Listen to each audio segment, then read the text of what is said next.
یا ایھا الذین آمنوا، اے لوگو جو ایمان لائے ہو، خذوا حذرکم، پکڑو اپنی احتیاط.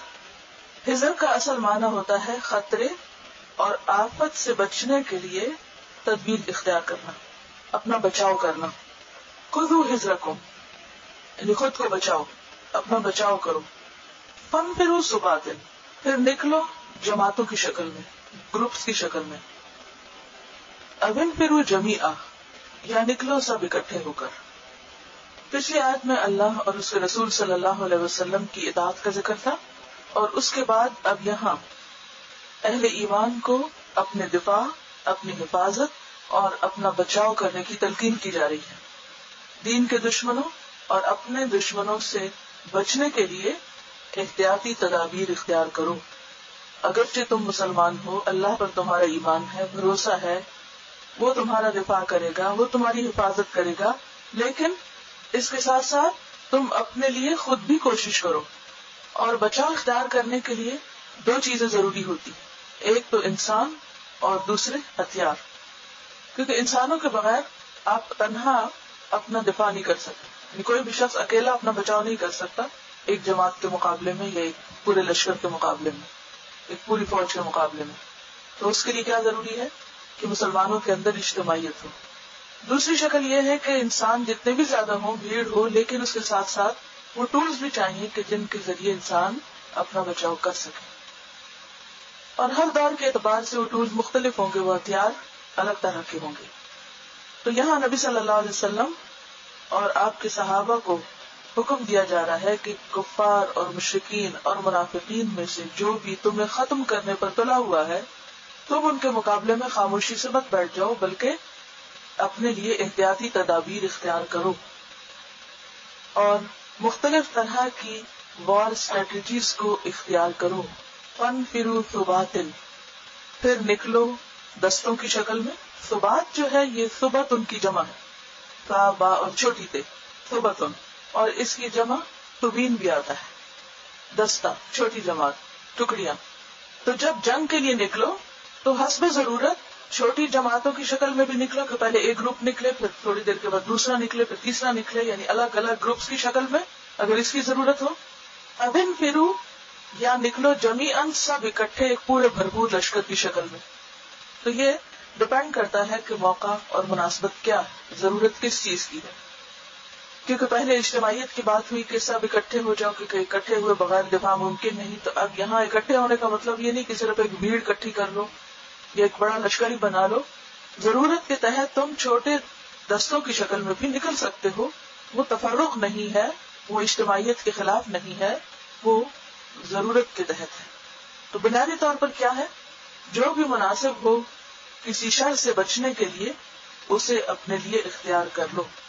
مومن جو ہے وہ ایک محتاط انسان ہوتا ہے. مومن ہوشیار ہوتا ہے، ذہین ہوتا ہے، یعنی عقل استعمال کرتا ہے. اور اسی طرح یہ ہے کہ انسان اپنی کوششوں کے علاوہ کثرت کے ساتھ اللہ کو یاد کرے، اللہ سے مدد حاصل کرے. کیونکہ کسی بھی موقع پر مومن اپنے زور بازو پر بھروسہ نہیں کرتا. صرف اپنی کوششیں کافی نہیں ہوتی، بلکہ اس کے ساتھ ساتھ اللہ کا ذکر بھی ضروری ہے. خلاصہ کیا ہے آیت کا، کہ دنیا میں چوکنے ہو کر زندگی بسر کرو، آنکھیں کھول کے جیو، غفلت مت اختیار کرو.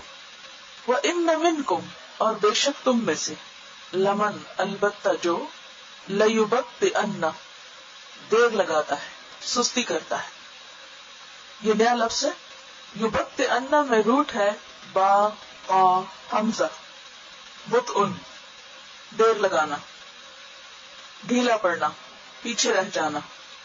اشارہ ہے یہاں منافقین کی طرف کہ نبی صلی اللہ علیہ وسلم جب لوگوں کو جنگ کے لیے بلاتے تو اہل ایمان شوق سے آگے بڑھتے، لیکن اس کے برعکس منافقین ان پہ موت پڑ جاتی اور وہ سستی دکھاتے، کام چوری کرتے، خود بھی پیچھے رہتے اور دوسروں کو بھی پیچھے رہنے کی تلقین کرتے. جیسے عبداللہ بن ابی جنگ احد کے موقع پر کیا کیا تھا، اس نے نبی صلی اللہ علیہ وسلم کا ساتھ چھوڑ دیا اور ایسی باتیں کرنی شروع کر دی کہ جس سے دوسروں کا بھی morale ڈاؤن ہو. تو اللہ سبحانہ وتعالیٰ نے ان لوگوں کی نشاندہی کر دی کہ ہیں وہ تمہارے ہی اندر، لیکن وہ اللہ کی پکار پر اس طرح لبیک نہیں کہیں گے جیسے کہنا چاہیے، وہ سستی کریں گے، تو تم ان کو فالو نہیں کرنا، انہیں اپنا رول ماڈل نہیں بنانا۔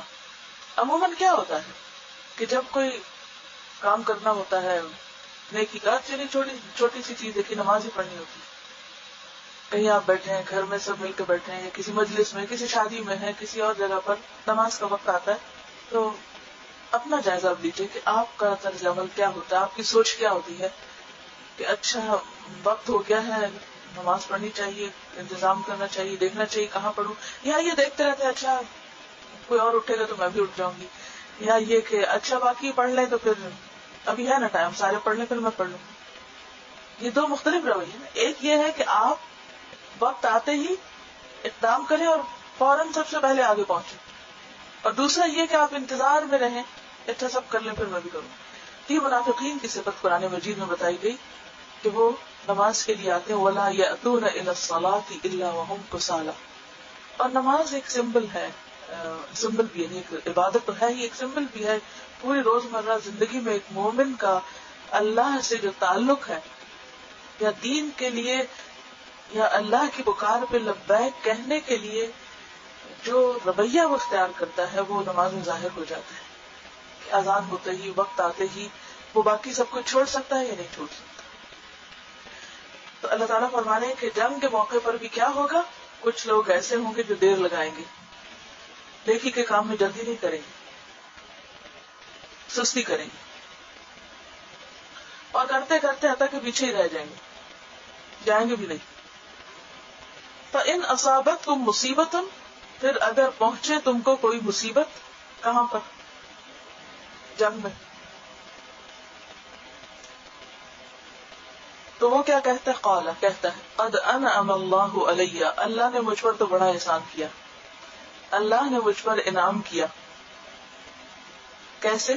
اذ لم، جب نہیں، اکن میں تھا، معہم ان کے ساتھ، شہیدہ حاضر، کہ شکر ہے میں جنگ پر نہیں گیا، اگر جاتا تو میری بھی ایسی شامت آتی، مجھے بھی مشکل پڑتی، کیونکہ جنگ احد میں کیا ہوا تھا، 70 مسلمان شہید ہو گئے تھے، اور اس کے علاوہ بہت سا دیگر مالی نقصان بھی ہوا۔ تو یہ لوگ جو منافقین تھے 300 کی تعداد میں، یہ تو نہیں گئے تھے، تو ہونا تو یہ چاہیے تھا، اگر ان کے دلوں میں ایمان ہوتا تو ہوتا ہے تو یہ کہ وہ اپنے بھائیوں کے نقصان پر، تکلیف پر دکھی ہوتے اور یہ سوچتے کہ، اور افسوس کرتے کہ ہم کیوں پیچھے رہ گئے، ہم ہوتے تو ہم ان کی وہاں مدد کرتے تو شاید یہ نوبت نہ آتی، اس میں ہماری بھی غلطی، انہیں شرمندگی ہوتی، وہ سوری کرتے کہ ہم نے اپنے فرض سے کوتاہی کی، لیکن ان کا اتنا شعور نہیں تھا، وہ الٹا کیا کہنے لگے، شکر ہے ہم نہیں گئے۔ اور جنگ میں، جہاد میں، نیکی کے کام میں پیچھے رہ جانے کو وہ کیا سمجھ رہے ہیں؟ اللہ کا انعام، قد انعم اللہ علیہ، اللہ نے مجھ پر تو بڑا انعام کیا، مجھ پر تو بڑی مہربانی کی کہ مجھے اس مصیبت سے بچا لیا۔ کون سی مصیبت؟ جنگ احد کی ناکامی۔ اب بظاہر آپ دیکھیں اس چیز کو تو کیا لگتا ہے تو ایسے ہی نا جو نہیں گئے، جنہیں کوئی تکلیف نہیں، جنہوں نے کوئی زخم نہیں اٹھایا، جنہوں نے کوئی جان کا نذرانہ نہیں پیش کیا، وہ تو بڑے کامیاب رہے۔ بظاہر تو یہی کامیابی لگتی ہے دنیاوی اعتبار سے اگر دیکھا جائے، لیکن وہ نہیں جانتے کہ حقیقی انعام کیا ہے، اللہ کا کسی بندے کو کسی نیکی کے کام کی توفیق دینا یا اس سے محروم رکھنا۔ جس کے دل میں اللہ کی محبت ہوتی وہ اللہ کے دین کی خدمت کر کے خوش ہوتا ہے، وہ اسے سراسر اپنی خوش قسمتی سمجھتا کہ اللہ نے مجھے چن لیا اپنے کام کے لیے۔ اگر اس راستے میں کوئی تکلیف آ جائے تو بھی وہ خوش رہتا ہے کہ یا اللہ یہ تکلیف تو کہیں بھی آ سکتی تھی، یہ حادثہ تو کہیں بھی ہو سکتا تھا، موت تو بستر پہ بھی آ جاتی، چوٹ تو کہیں بھی لگ سکتی تھی، تیرے راستے میں آئی، اس سے بڑی سعادت کیا ہو سکتی؟ کیونکہ انسانوں میں بھی آپ دیکھیں کہ جس سے آپ کو محبت ہوتی اس کا کوئی بھی کام کر کے آپ کو خوشی ہوتی یا آپ اسے مصیبت سمجھتے ہیں؟ خوشی ہوتی. بچہ ماں کو کتنا ستاتا ہے لیکن بچے کا ہر کام کر کے ماں کے اندر ایک راحت ہوتی ہے, ایک سینس آف اچیومنٹ ہوتی کہ میں نے کچھ کیا. محنت و مشقتوں کے بعد جب آپ ان کو پالتے ہیں, وہ بڑے ہوتے ہیں, جب دنیا میں بھی ان کی طرف سے آنکھوں کی ٹھنڈک ملتی ہے تو کیا ہوتا ہے؟ ان کی ہر کامیابی پر جس کے پیچھے سارا آپ کا خون پسینہ لگا ہوا ہے, آپ کو خوشی ہوتی ہے یہ محنت کسی کام آئی. اور اگر انہیں تکلیف پہنچتی ہے تو کیا ہوتا ہے؟ آپ کو تکلیف پہنچتی ہے. اب یہی اسی مثال سے آپ دیکھیے کہ کیا دین کے لیے, اللہ کے کام کے لیے ہمارے دل میں اتنی بھی محبت نہیں جتنی اپنے بچے سے ہو سکتی. بچے کی کامیابی پہ تو ہم خوش ہوتے ہیں اور ناکامی پہ ہم غمگین ہوتے ہیں, تو دین کی کامیابی پر خوشی اور دین کی ناکامی پر غم, یہ ایمان کی علامت ہے. دین کی تو نہیں, دین تو ہمیشہ ہی اللہ نے غالب رکھا دین والوں کی, کیونکہ یہاں بھی قد انعم اللہ علیہ اذ لم اکن معہم, یعنی میں دین والوں کے ساتھ نہیں تھا, مومنوں کے ساتھ نہیں تھا, نبی صلی اللہ علیہ وسلم کے ساتھ نہیں تھا, مجھ پر بڑا اللہ کا انعام ہے. کیا یہ جملہ عقل مندی کا جملہ ہے؟ انتہائی حماقت کا جملہ ہے. کوئی اگر یہ بولے کہ شکر ہے کہ میں رسول اللہ صلی اللہ علیہ وسلم کے ساتھ نہیں تھا, تو جو آپ کے موجود ہوتے ہوئے کسی کا پیچھے رہ جانا اور آپ کا ساتھ نہ دینا, اس سے بڑی بدبختی کیا ہو سکتی. لیکن منافقین, جن کی پہلی علامت قرآن مجید میں شروع میں ہی بتا دی گئی, اور ایک بار نہیں کئی بار, وَهُمْ لَا يَشْعُرُونَ لَا يَعْلَمُونَ مَا يَشْعُرُونَ, کہ ان کے اندر شعور کی کمی, لا يفقهون سمجھ کی کمی, لا يعلمون علم کی کمی. لہذا ان کی ویلیوز مختلف ہیں, ان کے نفع اور نقصان کے جو معیار ہیں بالکل فرق ہیں. قال قد انعم اللہ علیہ اذ لم اکن معہم شہیدا. اس کے برعکس جو مومن ہوتا ہے وہ کیا کہتا ہے کہ اللہ نے مجھ پر انعام کیا, اپنی رحمت کر دی کہ مجھے اپنے کام کے لیے چن لیا, مجھے اس کی توفیق دی.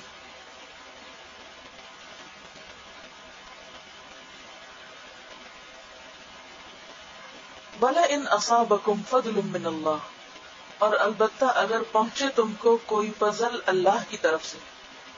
فضل سے مراد جنگ میں فتح یا مال غنیمت. لَيَقُولَنَّ البتہ وہ ضرور کہے گا. کون؟ منافق. منافق ضرور کہے گا كَأَن لَّمْ تَكُن بَيْنَكُمْ وَبَيْنَهُ مَوَدَّةٌ, گویا کہ تمہارے اور اس کے درمیان کوئی محبت تھی ہی نہیں. کیا کہے گا؟ یا لیتنی, ہائے افسوس مجھ پر, اے کاش کہ میں کنت معہم, میں بھی ان کے ساتھ ہوتا. فأفوز فوزا عظیما, تو میں بھی بہت بڑی کامیابی پاتا. ناکامی کی شکل میں کیا کہتا ہے؟ شکر نہیں تھا. اور کامیابی کی شکل میں کیا کہتا ہے؟ ہائے افسوس کیوں نہیں تھا, کاش میں بھی ہوتا اور مجھے بھی یہ سب کچھ ملتا جو یہ لے کر آئے.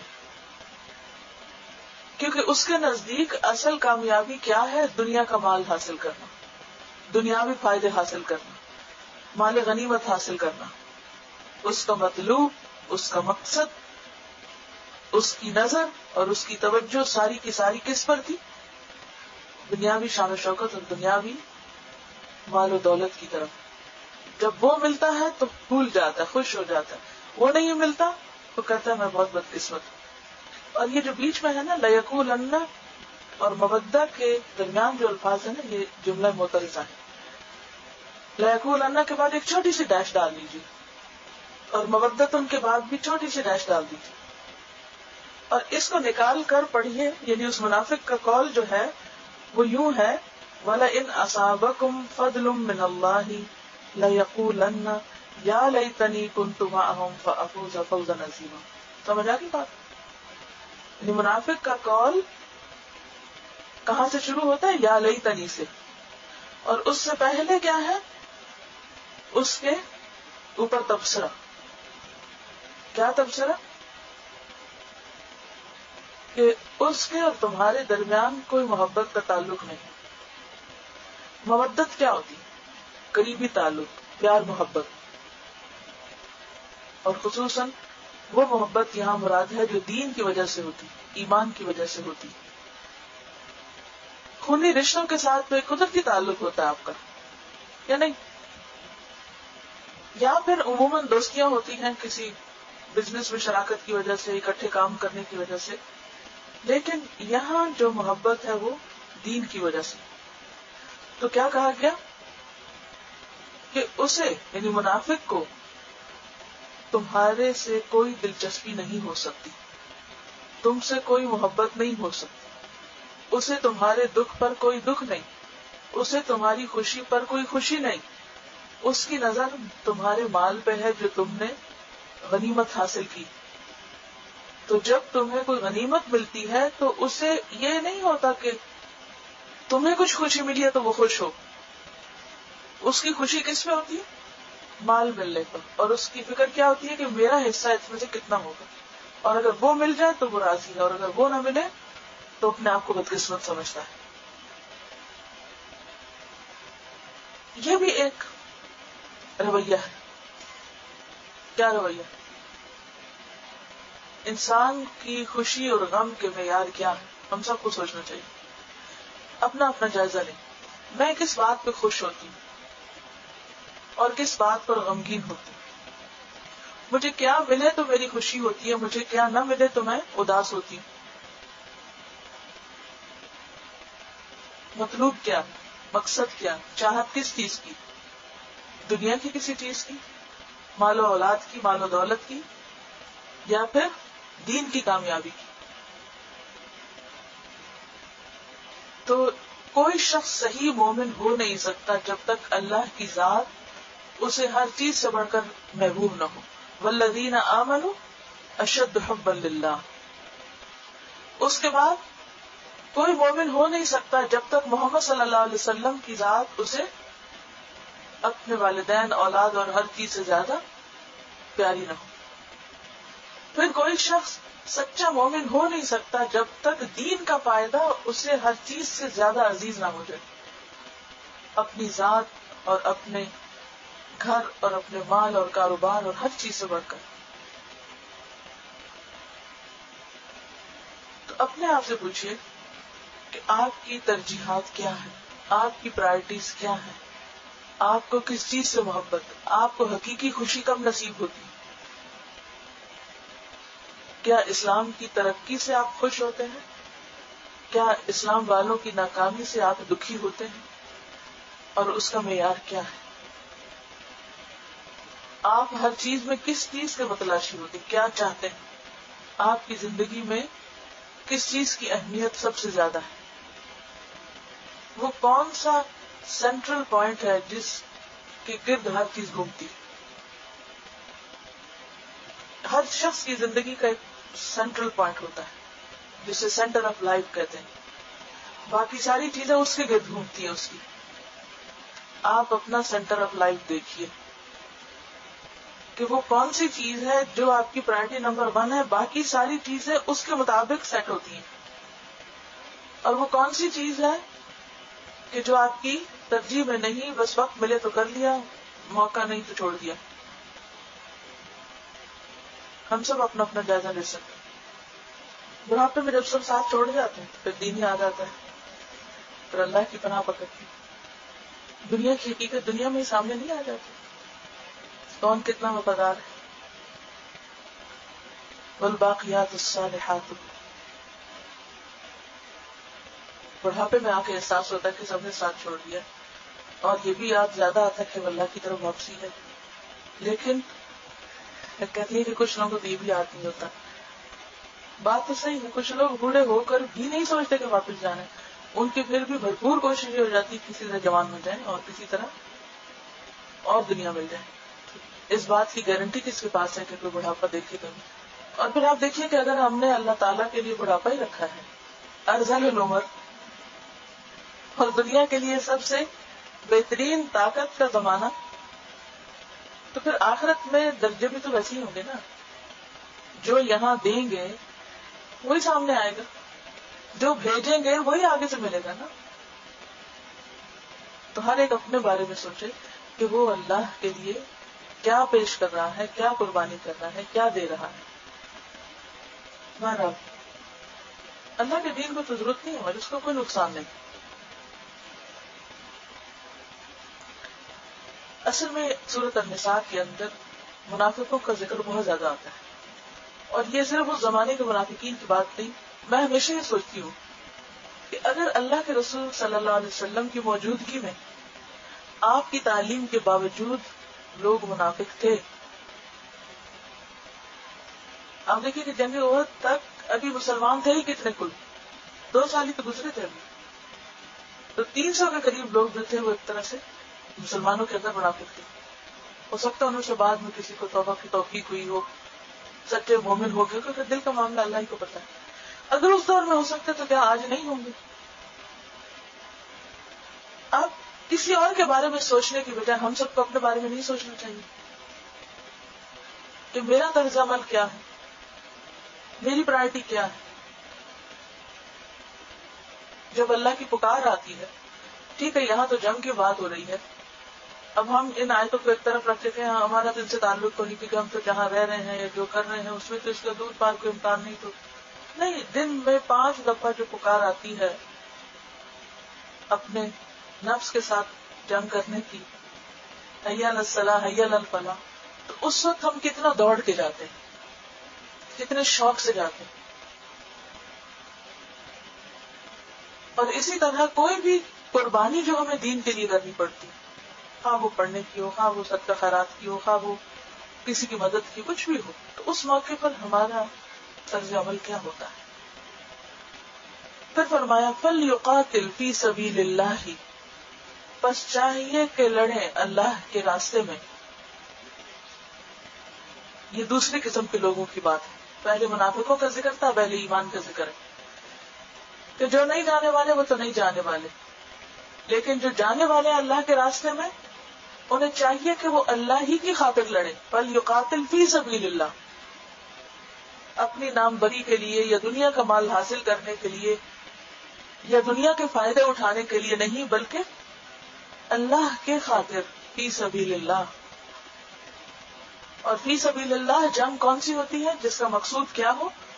نبی صلی اللہ علیہ وسلم نے خود ہی اس کے بارے میں وضاحت کر دی، لِتَكُونَ كَلِمَةُ اللَّهِ هِيَ الْعُلْيَا، تاکہ اللہ کا نام بلند ہو، اللہ کا کلمہ بلند ہو. بس چاہیے کہ لڑے اللہ کے راستے میں، الذین، ان لوگوں سے، مومن ان لوگوں سے لڑے، یشرون، جو خرید رہے ہیں، الحیات الدنیا، دنیا کی زندگی، بالآخرت، آخرت کے بدلے، جنہوں نے دنیا کو اپنا مطمع نظر بنایا ہوا ہے، یعنی کفار و مشرکین. وَمَن يُقَاتِلْ فِي سَبِيلِ اللَّهِ، اور جو کوئی جنگ کرے گا اللہ کے راستے میں، جو لڑے گا، فَيُقْتَلْ، پھر مارا جائے گا، یعنی شہید ہو جائے گا، او یغلب، یا غالب آ جائے گا. کون؟ وہ خود یا اس کا دشمن اس پر. یعنی بعض اوقات جنگ میں کیا ہوتا ہے، کوئی مارا جاتا ہے اور بعض اوقات مارا نہیں جاتا، اس کا مال چھن جاتا ہے، اس کا گھوڑا، اس کی تلوار، اس کا ڈھال، وہ چھن گئی، دشمنوں نے لوٹ لی، مقابل جو ہے وہ غالب آ گیا. تو کوئی بات نہیں، دنیا کا نقصان ہو گیا لیکن اللہ کے ہاں کامیاب ہو گئے. فَسَوْفَ نُؤْتِيهِ أَجْرًا عَظِيمًا، بس ان قریب ہم دیں گے اس کو اجر عظیم، بے حد و حساب اجر. کیا مطلب ہے اس کا؟ کہ اگر کوئی شخص اللہ کے راستے میں نکلتا ہے پھر دنیاوی کامیابی اس کو نہیں ملتی، لیکن اس کی اپنی نیت درست ہے، دنیاوی اعتبار سے وہ ناکام ہو جاتا ہے. اور ناکامی کی 2 شکلیں کون سی ہیں؟ نمبر 1 اس کی جان چلی جاتی، نمبر 2 اس کا مال چھن جاتا ہے. اب لوگ اس کو کس نظر سے دیکھیں گے؟ کیا کہیں گے؟ ہائے بیچارہ ناکام. لیکن اللہ سبحانہ وتعالیٰ کیا فرما رہے ہیں کہ وہ ناکام نہیں. فَسَوْفَ نُؤْتِيهِ أَجْرًا عَظِيمًا، ہم ان قریب اس کو اجر عظیم دیں گے، بہت بڑا اجر دیں گے. وہ کون سا ہے اجر عظیم؟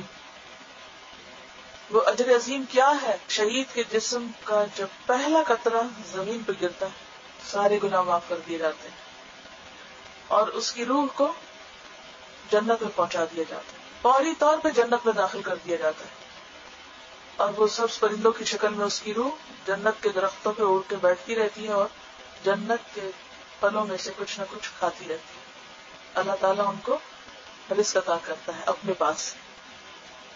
یہاں بھی کیا فرمایا، فَسَوْفَ نُؤْتِيهِ أَجْرًا عَظِيمًا، تم یہاں بیٹھ کے افسوس مناتے ہو ہائے بیچارہ چلا گیا، لیکن وہ بیچارہ نہیں ہے، وہ تو بہت مزے کر رہا ہے۔ بخاری اور مسلم کی حدیث ہے، اللہ تعالیٰ اپنی راہ میں جہاد کرنے والے کا ضامن ہے، گارنٹی دیتا ہے کہ اگر اسے فوت کر دے تو اسے جنت میں داخل فرمائے گا، یا اس کے حاصل کردہ اجر و ثواب اور غنیمت کے ساتھ اسے اس کے گھر کی طرف لوٹائے گا جس سے وہ نکل کر میدان جنگ میں گیا تھا۔ بخاری اور مسلم کی حدیث، یعنی دو شکلیں ہیں اجر عظیم کی، کیا؟ یا تو اس کی جان چلی جائے گی اور جنت میں پہنچ جائے گا، اصلی گھر چلا جائے گا، یا پھر غنیمت اور اجر کے ساتھ پہلے والے گھر میں ہی آ جائے گا، دنیا کے حقیر گھر میں واپس آ جائے گا۔ یہ اللہ کی طرف سے ایک بشارت، گارنٹی کہ اللہ اس کا ذمہ لیتا ہے، دو میں سے ایک جگہ ضرور دے گا، تو نقصان کا ہے، اور جسے تم نقصان کہہ رہے ہو وہ تو بڑا فائدہ ہے۔ جنت میں جانا زیادہ فائدہ مند ہے یا دنیا کے گھر میں آنا؟ لیکن آپ دیکھیں کہ جو لوگ آخرت پر ایمان نہیں رکھتے، اللہ کی باتوں کو سچ نہیں سمجھتے، ان کو یہ باتیں سمجھ ہی نہیں آتی کہ یہ بھی کوئی فائدے کی بات ہے۔ احد الحسنین، بالکل۔ وما لکم، اور کیا ہے تم کو؟ اب ابھارنے کے لیے بات کی جا رہی، کمزور مسلمانوں کو جہاد کی ترغیب دی جا رہی، یعنی اتنا ثواب ہے جب اللہ کے راستے میں نکلنے کا، تو کیا ہو گیا تم کو؟ لا تقاتلون فی سبیل اللہ، تم اللہ کے راستے میں جنگ نہیں کرتے، تم نہیں نکلتے۔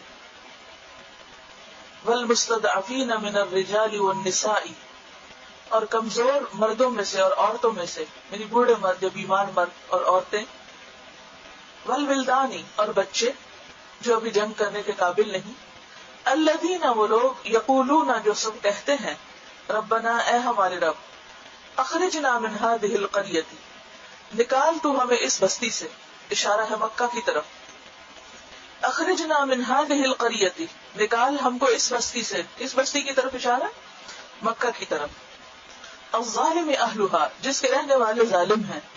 کیا ظلم کیا تھا انہوں نے؟ کیا ظلم تھا اہل مکہ کا؟ قریش کا ظلم کیا تھا؟ کہ انہوں نے ایمان لانے والوں کو طرح طرح کی اذیتیں دی، سزائیں دی، حتیٰ کہ وہ اپنا گھر بار مال کاروبار چھوڑ کر ہجرت کر کے مدینہ چلے گئے۔ فرمایا کہ ایسے ظالموں سے تم نہیں لڑو گے، ان سے جنگ نہیں کرو گے، ان کا مقابلہ نہیں کرو گے، وہ ظلم کرتے رہیں گے؟ کیونکہ مکہ میں ابھی تک بہت سے مرد جو مسلمان ہو چکے تھے لیکن ہجرت نہیں کر سکتے تھے، مسلمان عورتیں تھیں، بچے تھے، تو وہ دعائیں مانگتے تھے کہ یا رب تو ہمیں ان ظالموں کے شکنجے سے نکال، کیونکہ وہ ہجرت نہیں کر سکتے تھے۔ تو نبی صلی اللہ علیہ وسلم مسلمانوں کو ابھار رہے ہیں، قرآن کی آیت سنا کر جو اللہ تعالیٰ کی طرف سے آئی کہ انہیں بتائیے کہ ما لکم لا تقاتلون فی سبیل اللہ، کیا ہے تم کو، تم اپنے دشمنوں سے نہیں لڑتے، اللہ کی خاطر جنگ نہیں کرتے، حالانکہ بہت سے لوگ تمہاری مدد کے منتظر ہیں، جو دعائیں مانگ رہے ہیں کہ یا رب کوئی بندوبست فرما کہ ہم بھی اس مصیبت سے نکلیں۔ وَجَعَلْ لَنَا مِن لَّدُنْكَ وَلِيًّا، اور بنا ہمارے لیے اپنے پاس سے کوئی مددگار، ہمیں اپنے پاس سے کوئی مددگار عطا کر۔ ولی کون ہوتا ہے؟ جو آپ کے سارے کاموں کا ذمہ لے لے۔ وَجَعَلْ لَنَا مِن لَّدُنْكَ نَصِيرًا، اور بنا دے ہمارے لیے اپنے پاس سے کوئی مددگار جو ہمارے دشمنوں پر غالب آئے اور ہمیں بچا لے۔ حضرت ابن عباس جب اس آیت کو پڑھتے تھے تو کہتے کہ میں، میری ماں ان لوگوں میں سے تھے جنہیں اللہ نے معذور کر رکھا تھا، یعنی ہم کمزور تھے، ہم ہجرت نہیں کر سکتے۔ تو بات یہ ہے کہ دنیا میں بارہا ایسا ہوتا ہے کہ کچھ لوگ جب دنیاوی اعتبار سے قوت پکڑتے ہیں، ترقی کرتے ہیں، تو پھر دوسرے انسانوں کو دبا لیتے ہیں، خاندانوں میں بھی ایسے ہوتا ہے، قومی اور ملک کی سطح پر بھی ایسے ہوتا ہے کہ جس کے پاس اتھارٹی ہو، جس کے پاس قوت ہو، جس کی لاٹھی اس کی بھینس، وہ دوسروں کو دبانے لگتا ہے. ایسے میں جو لوگ خود طاقتور ہوتے ہیں، مقابلہ کر سکتے ہیں، وہ تو نکل جاتے ہیں، اپنے آپ کو چھڑا لیتے ہیں. لیکن وہ لوگ جن کے پاس کوئی قوت نہیں ہوتی، جو دوسروں پر ڈپینڈ کرتے ہیں، پھر وہ صرف دعائیں کرتے ہیں. اب یہ دعائیں کر رہے ہیں جو مکہ میں رہنے والے ہیں، تو دیکھیے اللہ تعالیٰ ان کی دعائیں کیسے سن رہے ہیں. ان کی پکار سن کر اللہ تعالیٰ نبی صلی اللہ علیہ وسلم پر وحی نازل کرتے کہ آپ کیا کیجیے، اپنے ساتھیوں کو جنگ کے لیے ابھاریے تاکہ ان مظلوموں کو جا کر نجات دلائیں. مدنی سورت ہے. الذین آمنوا، وہ لوگ جو ایمان لائے، یقاتلون فی سبیل اللہ، وہ جنگ کرتے ہیں اللہ کے راستے میں، اللہ کی خاطر، اللہ کے دین کی سربلندی کے لیے. والذین کفروا، اور وہ لوگ جنہوں نے کفر کیا، یقاتلون فی سبیل الطاغوت، وہ جنگ کرتے ہیں طاغوت کے راستے میں. طاغوت سے کیا مراد ہوتی؟ پیچھے پڑھ چکے نا آپ. سرکش قوتیں، مراد اس سے شیطان، اولیاء شیطان، یعنی شیطان کے دوست انسانوں میں سے. اور یہاں مراد ہیں سرداران قریش. کون مراد ہے؟ قریش کے سردار. اب جنگ کرنے والوں کی دو قسمیں بتا دی گئی کہ دو طرح کے لوگ ہیں. ایک وہ ہیں جو اللہ کے لیے جنگ کرتے ہیں، اور وہ کون تھے؟ اہل ایمان، رسول اللہ صلی اللہ علیہ وسلم اور آپ کے ساتھی، آپ کے صحابہ. اور دوسری طرف قریش، ان کو یہاں پر کیا کہا گیا ہے؟ طاغوت. تو فرمائے فقاتلوا اولیاء الشیطان، جنگ کرو شیطان کے دوستوں سے، قریش کے سرداروں سے. کیونکہ بسا اوقات جو عوام ہوتی ہے نا، وہ انہیں اپنے کام سے کام ہوتا ہے. زیادہ تر مشکل کس نے کھڑی کی ہوئی ہوتی ہے؟ لیڈروں نے. تو یہاں انہی کی طرف اشارہ ہے کہ جب وہ ظالم لیڈرشپ ختم ہوگی تو سب کی جان چھوٹ جائے گی، سب کو آزادی مل جائے گی. تو اس لیے خاص طور پر اولیاء الشیطان کی طرف اشارہ ہے. ان کید الشیطان کان ضعیفا، بے شک شیطان کی چال بہت کمزور ہے، یعنی وہ مغلوب ہو جائیں گے تمہارے دشمن. یہاں مومنوں کو ان کے دشمنوں کی کمزوری بتائی جا رہی کہ وہ لوگ جو شیطان کے ساتھی ہیں ان کی کوئی قوت نہیں، ان کی چالیں بہت بڑی دکھتی ہیں لیکن حقیقت میں اندر سے وہ کمزور ہیں. طاقت صرف اس کی طاقت ہے جس کے اندر ایمان ہے.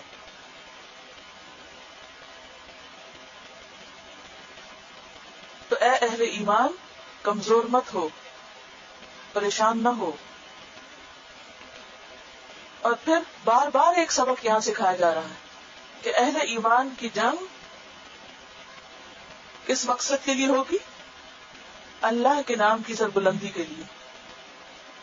شہادت ہے مطلوب و مقصود مومن، نہ مال غنیمت نہ کشور کشائی.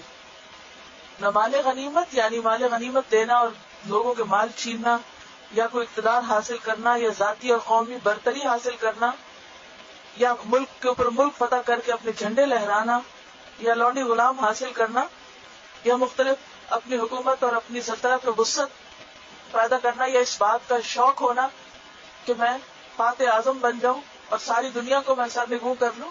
تو مومنوں کی یہ خواہش نہیں ہوتی. مومن اس لیے جنگ نہیں کرتے. اسلام میں جنگ اس لیے نہیں کی جاتی کہ دنیاوی فائدے حاصل کیے جائیں، جبکہ اس کے برعکس آپ دیکھتے ہیں کہ دنیا میں جتنی بھی جنگیں ہوتی ہیں ان میں عمومی طور پر مقصد کیا ہوتا ہے؟ دنیاوی فائدے، اپنی قوم کا فائدہ اور باقی قوموں کی ہیومیلیشن، ان کے ریسورسز پر قبضہ کرنا اور ان کی قوت کو کم کرنا اور اپنی سلطنتوں کو بڑھانا، اپنی باؤنڈریز کو اور وسیع کرنا. لیکن مسلمان کا مطلوب یہ نہیں ہوتا. اس کے باوجود آپ دیکھیں کہ مسلمانوں کی جنگیں اور جہاد انتہائی بدنام کیے گئے. مسلمانوں کو صرف اس صورت میں جنگ کرنے کی اجازت ہے جب اس کے پیچھے دین کا فائدہ، انسانوں کی بھلائی اور ظلم کا خاتمہ ہو. پھر فرمایا الم تر الی الذین قیل لهم کفوا ایدیکم، الم تر کیا تم نے دیکھا نہیں، الی الذین ان لوگوں کی طرف، کن لوگوں کی طرف، قیل لهم جن سے کہا گیا تھا، کفوا ایدیکم اپنے ہاتھوں کو روک کر رکھو، کفو کا لفظ ہے کاف فا فا سے، کس کی طرف اشارہ ہے؟ اہل ایمان کی طرف اشارہ ہے جب وہ مکہ میں تھے۔ ایک روایت میں آتا ہے کہ عبد الرحمن بن عوف اور ان کے کچھ ساتھی صحابہ نبی صلی اللہ علیہ وسلم کی خدمت میں حاضر ہوئے اور عرض کی کہ اے اللہ کے رسول صلی اللہ علیہ وسلم، ہم مشرک تھے اور عزت کے ساتھ جی رہے تھے، اور جب ایمان لائے تو ذلت کی زندگی بسر کر رہے ہیں، آپ ہمیں اجازت دیں کہ ہم اپنے دشمنوں سے لڑیں، جو ہمارے ساتھ زیادتی کر رہے ہیں ہم بھی ان پہ حملہ آور ہوں۔ تو آپ صلی اللہ علیہ وسلم نے فرمایا انی امرت بالعفو، مجھے معاف کرنے کا حکم دیا گیا، فلا تقتلوا القوم، قوم کو قتل مت کرو۔ مکہ میں مسلمانوں کو جنگ کی اجازت نہیں تھی، دو وجوہات سے۔ نمبر ایک، مسلمانوں کی تعداد اور مسلمانوں کی قوت کمزور تھی۔ نمبر دو، مکہ حرم ہے، اس میں جنگ و جدل اور قتال منع ہے۔ تو آپ کیا نہیں چاہتے تھے کہ کیا نہ ہو؟ ایک تو مکہ کی حرمت پامال نہ ہو، دوسرے یہ کہ اگر آپ کسی بھی کام کے لیے پوری طرح تیار نہیں تو اس کام کو مت چھیڑو۔ اور یہ صرف جنگ کے معاملے میں نہیں، زندگی کے سارے معاملات میں یہی اصول ہے۔ کسی بھی کام کے کرنے سے پہلے پوری پلاننگ کرو، تیاری کرو، سارے اسباب مہیا کرو، پھر اس میں ہاتھ ڈالو۔ ابھی کمزور ہو تو کیا کرو؟ کفو ایدیکم، اپنے ہاتھ روک کر رکھو حتیٰ کہ وہ تمہیں اتنی قوت میسر ہو جائے کہ پھر تم آگے بڑھ سکو۔ کیا ہوتا ہے جب انسان بغیر تیاری کے کوئی کام شروع کر دیتا ہے؟ وسائل کے بغیر ایسے ہی بس کود پڑتا ہے، کام ہوتا ہی نہیں، اور شرمندگی الگ ہوتی۔ کوئی مثال دیں گے آپ روزمرہ زندگی سے ہی دیجیے، یعنی ڈائریکشن دیے بغیر کسی کے گھر کا سفر اختیار کر لیں، میپ دیکھے بغیر، پلان کیے بغیر چل پڑے۔ ہاں، اگر کوئی بزنس شروع کرنا ہے اور بغیر کسی کو کنسلٹ کیے، بغیر مشورہ کیے، بغیر پوری حساب کتاب کیے، اور افرادی قوت مہیا، افرادی قوت کیا ہوتی ہے؟ مین پاور کو دیکھے بغیر بس شروع کر لیا، کیا ہو؟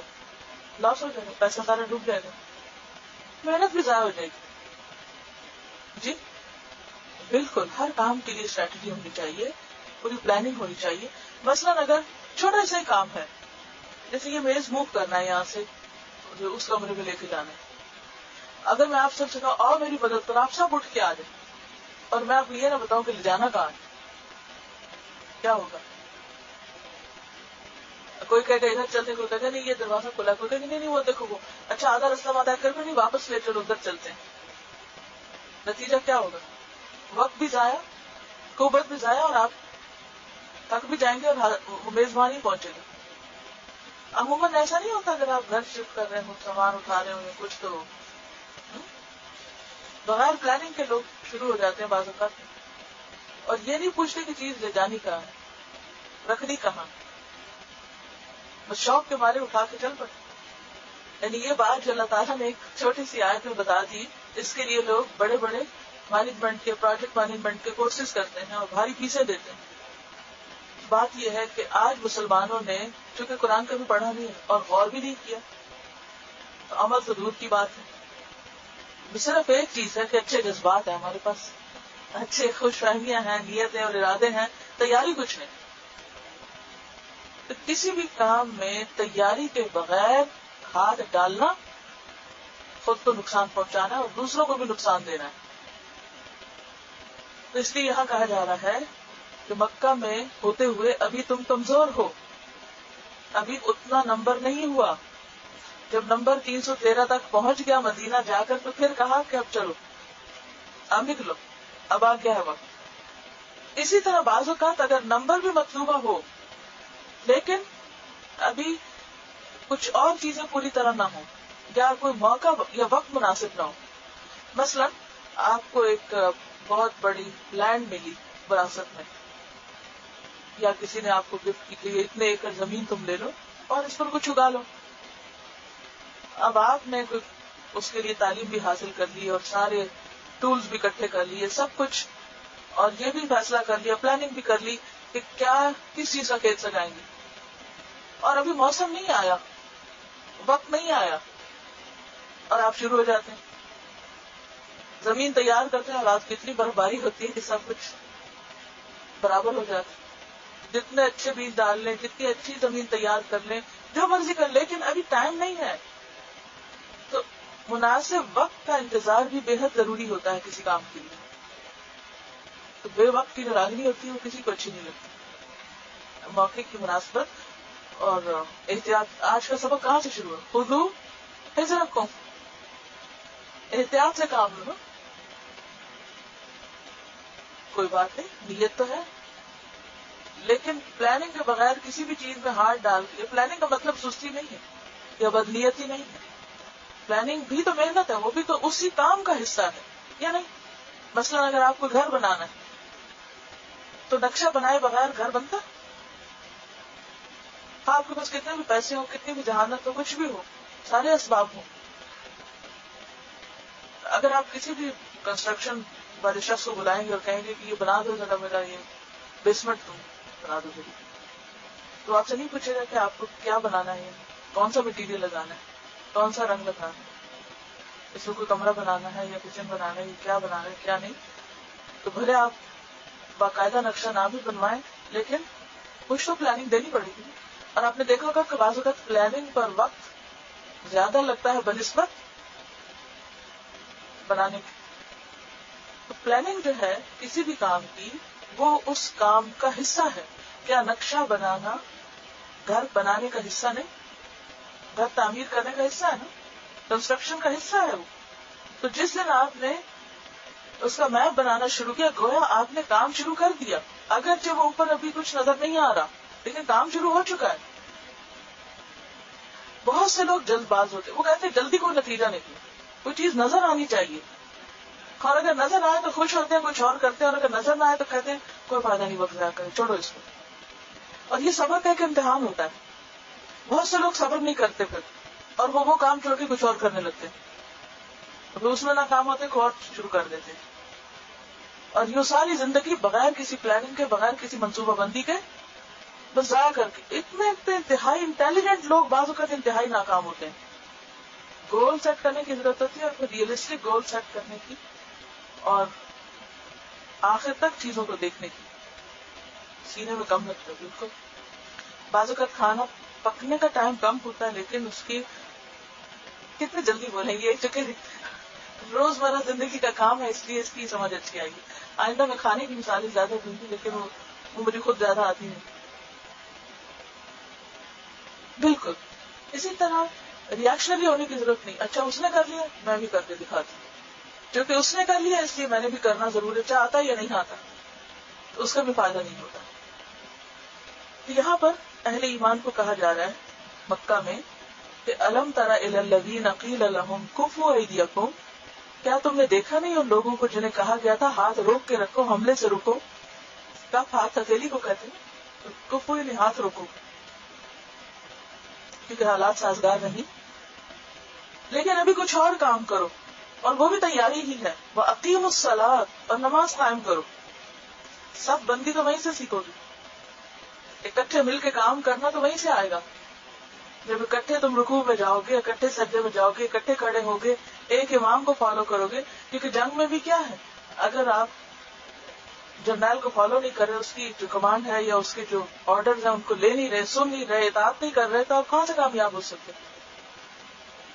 تو اسی طرح اگر امام نماز پڑھا رہا ہے اور وہ کہتا ہے اللہ اکبر، اور آپ ابھی ادھر ادھر باتیں کر رہے ہیں اور اللہ اکبر نہیں کر رہے، یا وہ رکوع میں چلا کر آپ نہیں، اس نے تو بڑی جلدی کیا، میں اپنی پوری صورت کر کے پھر جاؤں گی رکوع میں، یا پھر یہ کہ وہ اللہ اکبر کہہ کے کھڑا ہو جاتا ہے سجدے سے، آپ نہیں میری تسبیحات زیادہ ہوتی ہیں، تو خواہ آپ اس وقت زیادہ تسبیح پڑھیں مگر آپ گناہگار ہوں گے، کیونکہ آپ ڈسپلن کی خلاف ورزی کر رہے ہیں. تو کسی بھی جنگ میں ڈسپلن کی خلاف ورزی بہت بڑا کرائم ہے. تو کہا کہ ابھی تم کمزور ہو، تعداد میں بھی کم ہو، اور تمہاری تربیت بھی نہیں ہوئی، اس وقت کرنے کا کام کیا ہے، نماز قائم کرو. وآتوا الزکاۃ، اور زکات دو. یعنی اللہ کے راستے میں خرچ کرو. اگرچہ مکہ میں نماز کی رکعتیں اور اس کا پورا طریقہ نہیں بتایا گیا تھا, زکوٰۃ کا نصاب بھی نازل نہیں ہوا تھا مکہ میں, لیکن اشارہ ہے جسمانی اور مالی عبادت کی طرف کہ یہ کرتے رہو, جب وقت آئے گا تو پھر تم جنگ بھی کر لینا. اور یہ نماز اور زکوٰۃ کی ادائیگی بھی دراصل کیا ہے یہاں تیاری. اب اگر اس کو کوئی ساری زندگی نماز ادا ہوتی رہے گی, آگے کب چلے گی؟ فلما كتب عليهم القتال, پھر جب لکھ دیا گیا ان پر جنگ کرنا, مدینہ میں آ گئے اور اب جہاد فرض ہو گیا. اب کیا؟ اذا فريق منهم يخشون الناس, تو ایک گروہ ان میں سے ڈرنے لگا لوگوں سے. انسان تھے نا, انسان ہوتے ہوئے دل میں خوف کا آنا, انسانوں کا یا نقصان دہ چیزوں کا, یہ بالکل فطری امر ہے. جیسے موسیٰ علیہ السلام نے اپنا عصا پھینکا اور وہ سانپ بنا تو ان کے دل میں ڈر آ گیا. سانپ سے سب ڈرتے, اور سانپ سے ڈرنا ایمان کے خلاف نہیں.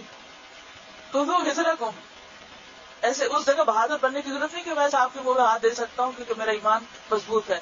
وہاں کون سی آیت کے اوپر عمل کرو گے؟ خذوا حذرکم کفوا ایدیکم, ہاتھ روک کے رکھو, بچاؤ کرو اپنا. یہ بھی اللہ ہی کا حکم ہے. تو اب یہاں کیا ہوا, جب جہاد فرض ہوا تو ایک گروہ ڈرنے لگا, موت سے ڈرنے لگا, جنگ کا خوف آ گیا, شدید خوف آ گیا, یا مشرکین کی تعداد سے خوف آ گیا کہ وہ تعداد میں زیادہ اور ہم کم ہیں. اور یہ ڈر کیسا تھا؟ کخشیت اللہ, جیسے اللہ سے ڈرنا چاہیے. اور اللہ سے کون ڈرتا ہے؟ مومن. اللہ کا خوف کس کے دل میں ہوتا ہے؟ جو اللہ کو پہچانتا ہے اور جو اپنے گناہوں کو جانتا ہے. اپنی معرفت اور اللہ کی معرفت کے بغیر اللہ کا خوف اور اللہ کا ڈر نہیں ہوا کرتا. خوف بھی ایمان کا حصہ ہے, اللہ سے ڈرنا. سب سے زیادہ اللہ سے کون ڈرتے ہیں؟ انما یخشی اللہ من عبادہ العلماء, اللہ سے ڈرتے ہیں اس کے علم والے بندے, عالم لوگ. کیونکہ علم سے انسان کو چیزوں کی حقیقت پتہ چلنے لگتی ہے, پھر انسان کانسیکوینسز کرتا ہے. اچھا, اسی طرح مثلا آپ دیکھیے اس وقت انوائرمنٹ میں جو تبدیلیاں آ رہی ہیں, جو ماحولیات کے سائنٹسٹ ہیں وہ جس طرح ڈر رہے ہیں, آپ تو نہیں ڈرتے. کیوں نہیں ڈرتے؟ فرق کیا ہے؟ انہیں پتا ہے کہ لوگوں نے اگر یہی طریقہ زندگی اختیار کیا تو 50-100 سال بعد ہوگا کیا ان کے ساتھ. لیکن آپ کو تو اپنی روز ڈے ٹو ڈے لائف کی لگژریز کا پتا ہے, اٹھایا ٹیشو پھینکا ادھر, یہ نہیں پتا کہ کس درخت سے کٹ کے یہ بنا ہے, اور پھر اس کو اتنا بے محابہ چیزوں کے ساتھ پانی کھولا تو بند کرنا بھول گئے, ہر چیز کے اندر بے تحاشا کیمیکلز, اور وہ بھی ضرورت سے زائد بہاتے چلے گئے. کیا ہے؟ اللہ نے بہت کچھ دیا ہوا ہے, کنجوسی کی کیا ضرورت ہے؟ ظہر الفساد فی البر والبحر بما کسبت ایدی الناس.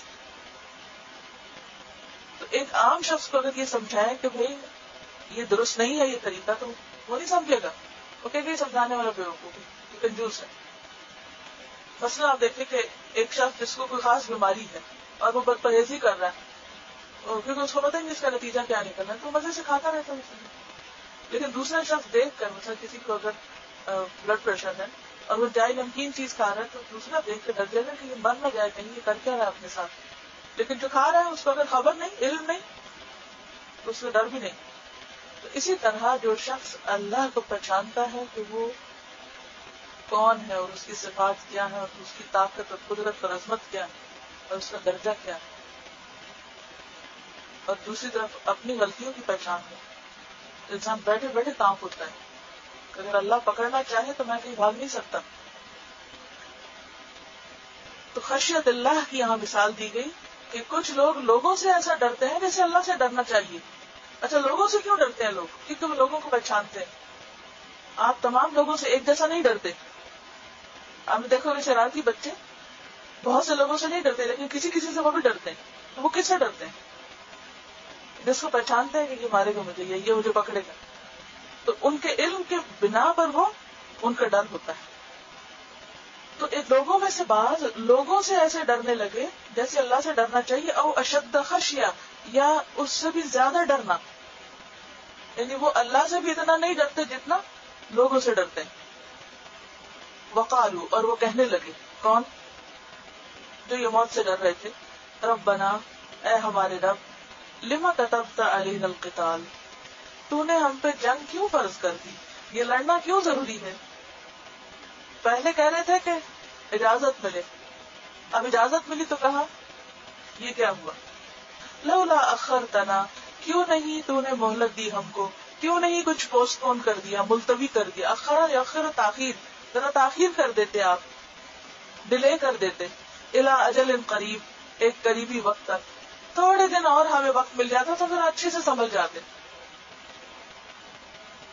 آپ نے اکثر دیکھا ہوگا کہ جب ہم کوئی کام کرنے نکلتے ہیں تو پہلے تو ہم سستی کرتے رہتے ہیں، جب ٹائم تھوڑا رہتا ہے پھر بھاگ دوڑ شروع کرتے ہیں، پھر اس کو کہتے ہیں اگر ہمیں 1 گھنٹہ اور مل جاتا نا تو بہت اچھے سے یہ کام کرتے. لولا اخرتنا الی اجل قریب، تھوڑی سی مدت اور مل جاتی، 1 ہفتہ اور مل جاتا، اور ہونا 1 ہفتے کے بعد بھی پھر وہی کچھ. تو اللہ تعالیٰ کو پتا ہوتا ہے کہ کس وقت کون سی چیز اب انسانوں کو دے دینی چاہیے. کئی لوگ مرتے وقت کہیں گے کہ کاش ہمیں دنیا میں لوٹا دیا جائے تو ہم اچھے کام کرنے جو ابھی تک ہم نے نہیں، لیکن وقت نہیں ملے. مگر اس سے بہت سا وقت ہوتا ہے، غافل بیٹھے رہتے ہیں. تو اس وقت اہل ایمان نے کہا کہ تھوڑے دن اور ہمیں مل جاتے، ابھی تو ہم مدینہ میں آ کے سنبھلے ہی تھے. کل متاع الدنیا قلیل، اللہ تعالیٰ فرماتے ہیں کہ دنیا کے فائدے بہت تھوڑے، کبھی بھی تمہارے کام پورے نہیں ہونے. اب تیاری ہو چکی، پلاننگ ہو چکی، بس اب عملی اقدام کرو. کیونکہ پلاننگ اور پریکٹیکل امپلیمنٹیشن کے بیچ میں جو باریک سی چیز ہوتی ہے نا، وہ بہت بڑا برج بن جاتا ہے بعض اوقات، اور اس کے لیے ایک بریو اسٹیپ کی ضرورت ہوتی ہے. اور یہ بھی حکمت کا تقاضا ہوتا ہے کہ اتنے دن پلاننگ میں اور اب یہاں پر کام شروع کر دینا چاہیے. تو یہاں پر بھی کیا کہا گیا کہ دنیا کا فائدہ تھوڑا ہے، کل من علیہا فان، دیر نہ کرو، اب اٹھو، اللہ کے راستے میں نکلو. والآخرۃ خیر لمن اتقی، اور آخرت بہتر ہے اس شخص کے لیے جو ڈرتا، جس کے اندر تقویٰ. اگر دنیاوی تیاری نہیں بھی اور تم خدا نہ خواستہ نقصان بھی اٹھا گئے تو زیادہ سے زیادہ کیا ہوگا؟ اللہ کے راستے میں مارے جاؤ گے اور اپنے اگلے گھر پہنچ جاؤ گے، تو وہ تو اور اچھا گھر ہے. والآخرۃ خیر لمن اتقی، کس اعتبار سے آخرت اچھی؟ ہر اعتبار، کوالٹی کے اعتبار سے بھی اور کوانٹٹی کے اعتبار سے بھی. وہاں کی ہر چیز، جنت کی ہر چیز دنیا کے مقابلے میں بہت ہی بہترین. مدت کے اعتبار سے بھی آپ دیکھیں، دنیا کا عرصہ ہمیں کتنا زیادہ ملے گا، 100 سال 200 سال، کیا کریں گے 200 سال جی کے؟ کچھ کرنے کے قابل نہیں، اور موت ہی مانگیں گے اگر مل بھی جائے کسی کو 200 سال. وہ بھی اللہ کا فضل ہے. تو کہا گیا کہ آخرت ہر اعتبار سے بہتر ہے، کوالٹی کے اعتبار سے، کوانٹٹی کے اعتبار سے، مدت کے اعتبار سے، عدد کے اعتبار سے، ہر لحاظ سے اچھی جگہ ہے. کیونکہ دنیا کا زوال قریب ہے. وَلَا تُظْلَمُونَ فَتِيلًا، اور تم ظلم نہ کیے جاؤ گے دھاگے برابر بھی. فتیل کہتے ہیں نا چراغ کی بتی کو بھی، اور بیسیکلی اوریجنلی اس کا مطلب ہے کھجور کی گٹلی کے پیچھے جو ہلکا سا دھاگا ہوتا ہے وہ فتیل کہلاتا ہے. اس کا کیا وزن ہوتا ہے؟ بہت ہی معمولی سا. تو فرمایا کہ تمہیں اللہ کے ہاں ہر چیز کا اجر ملے گا جو بھی تم نے محنت اور کوشش کی، اور دھاگے برابر بھی تم پر کوئی ظلم نہ ہوگا. تو خلاصہ کیا ہے، سبق کیا ہے اس آیت میں؟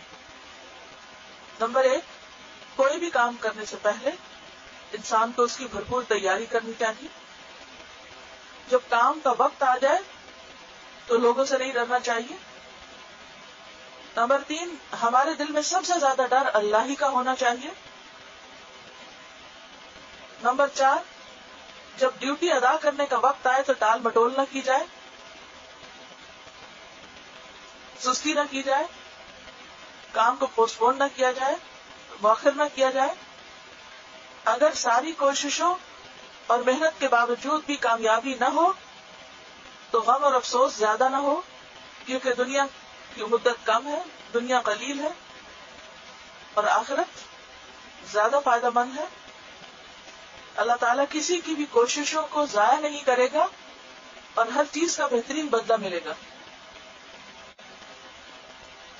پھر فرمایا کہ تم موت سے ڈر کے نہیں نکلتے اللہ کے راستے میں، تو یاد رکھو اینما تکونو، جہاں کہیں بھی تم ہوگے، کہیں بھی چلے جاؤ گے، یدرککم الموت، موت تم کو پالے گی. موت وہیں آ جائے گی.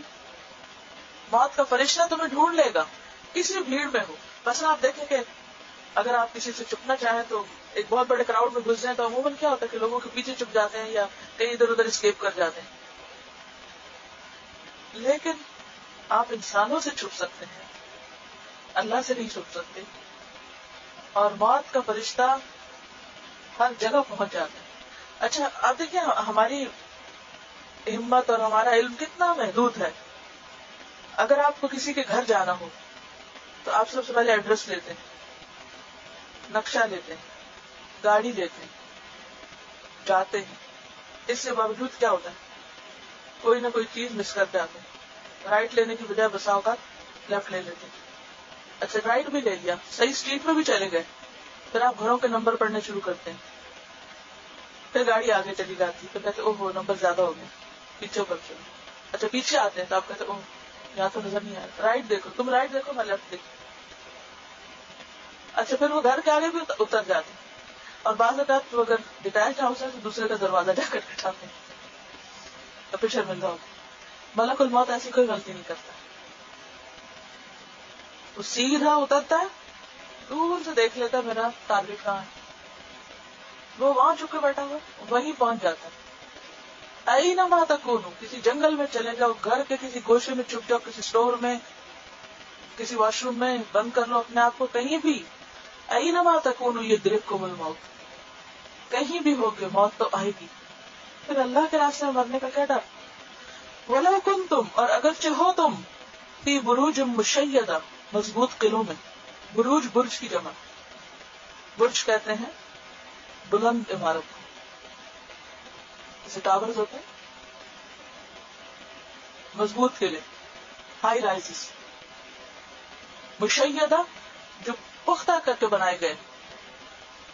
اس زمانے میں تو ہائی رائزز نہیں تھے، لیکن مثال دی گئی کہ تم کہیں پر بھی. اچھا بروج مشیدہ کی مثال کیوں ہے؟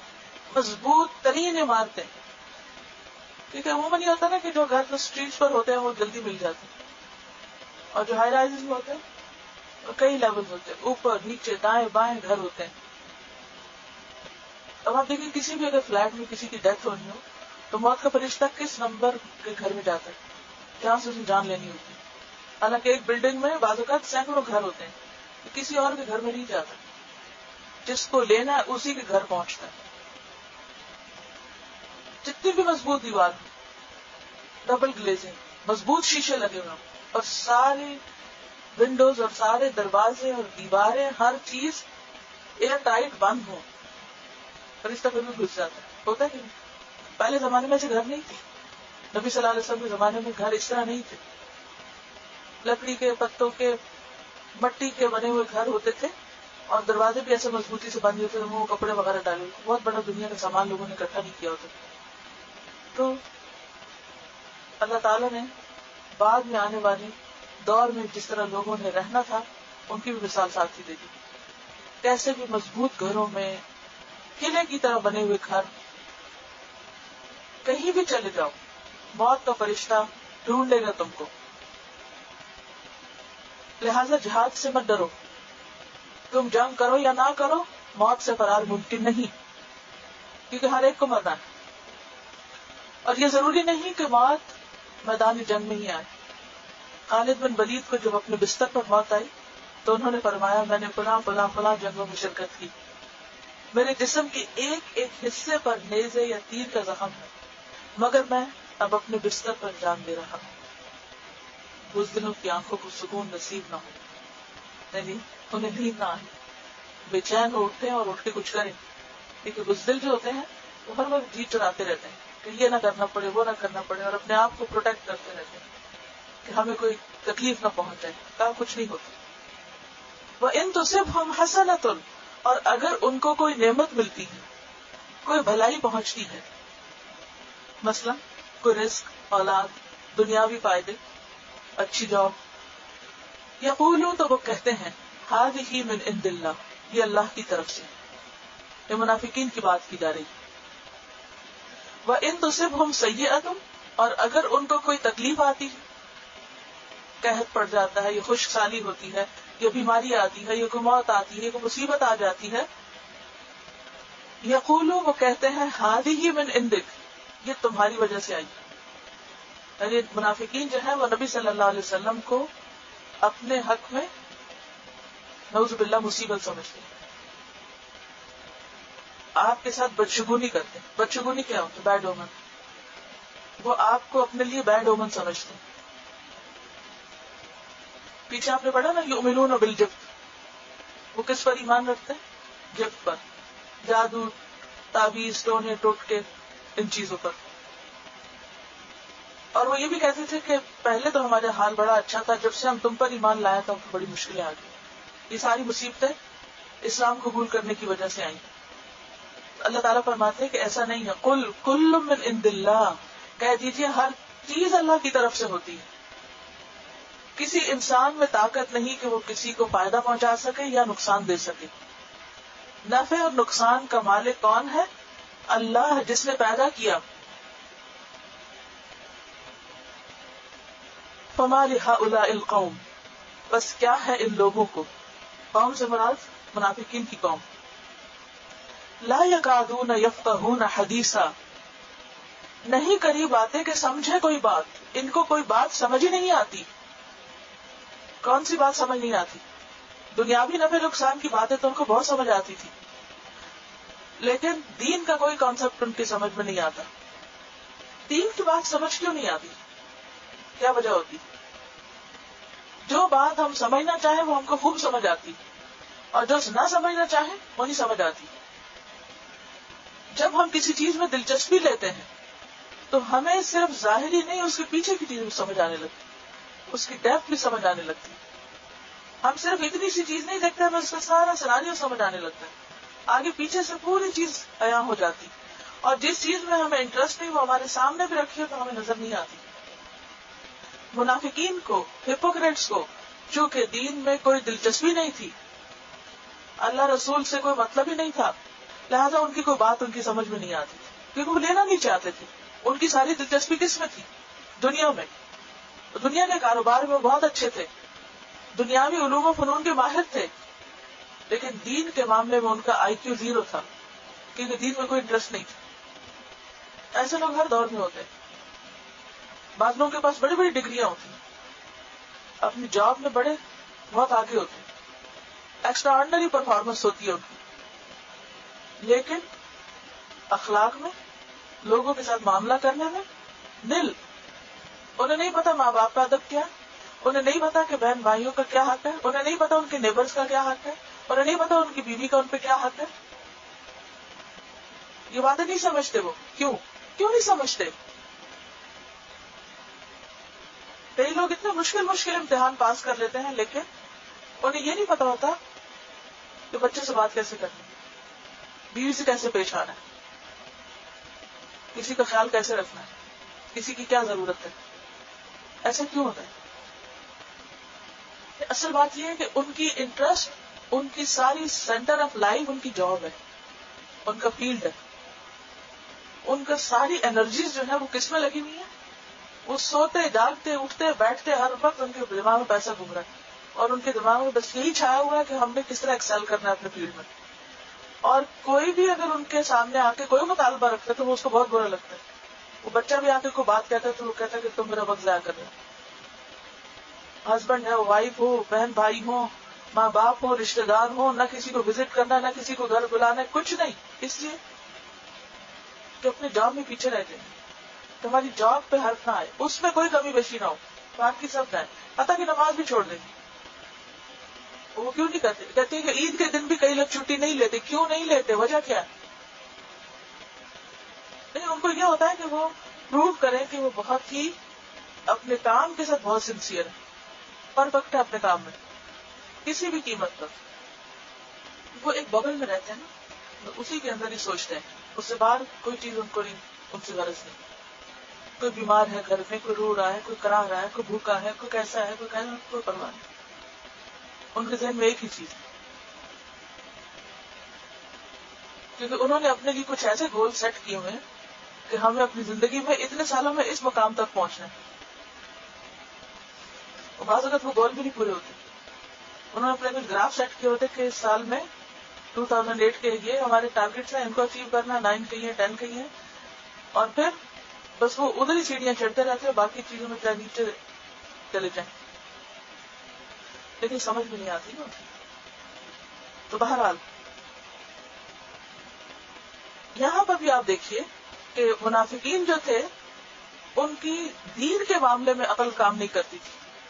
جب کوئی تکلیف آتی تو اسلام کو بلیم کرنے لگتے، اور جب کوئی خوشی ملتی تو کہتے اللہ کا شکر اللہ نے ملی. ایک طرف اللہ کو مانتے بھی تھے اور دوسری طرف اللہ کے دین کو بھی بدنام کرتے تھے.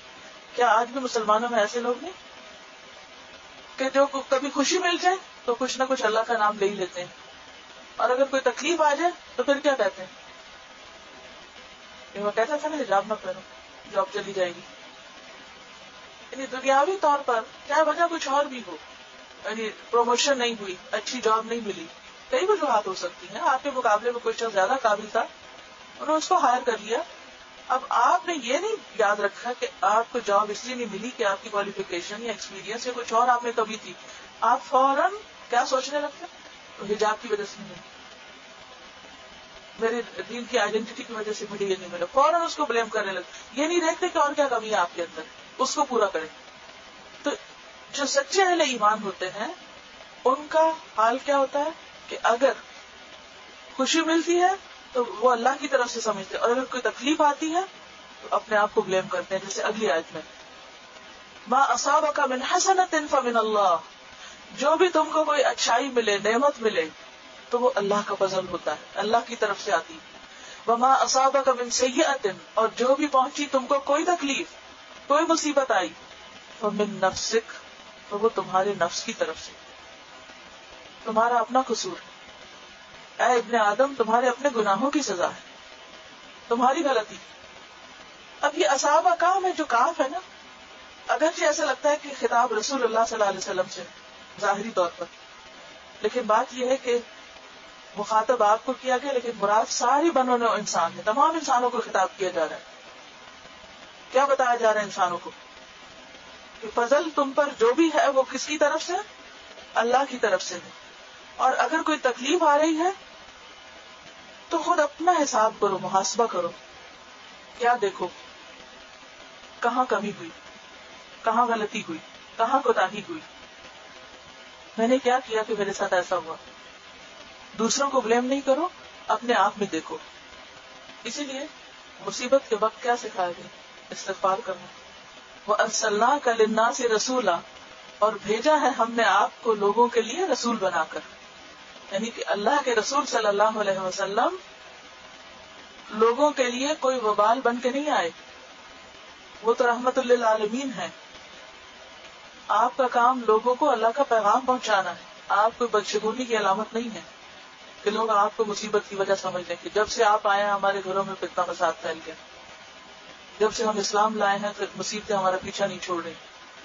نبی صلی اللہ علیہ وسلم لوگوں کے لیے رحمت ہیں، دین رحمت ہے. اللہ کی اطاعت کرنا، اللہ کی بات ماننا خوش قسمتی کی علامت ہے.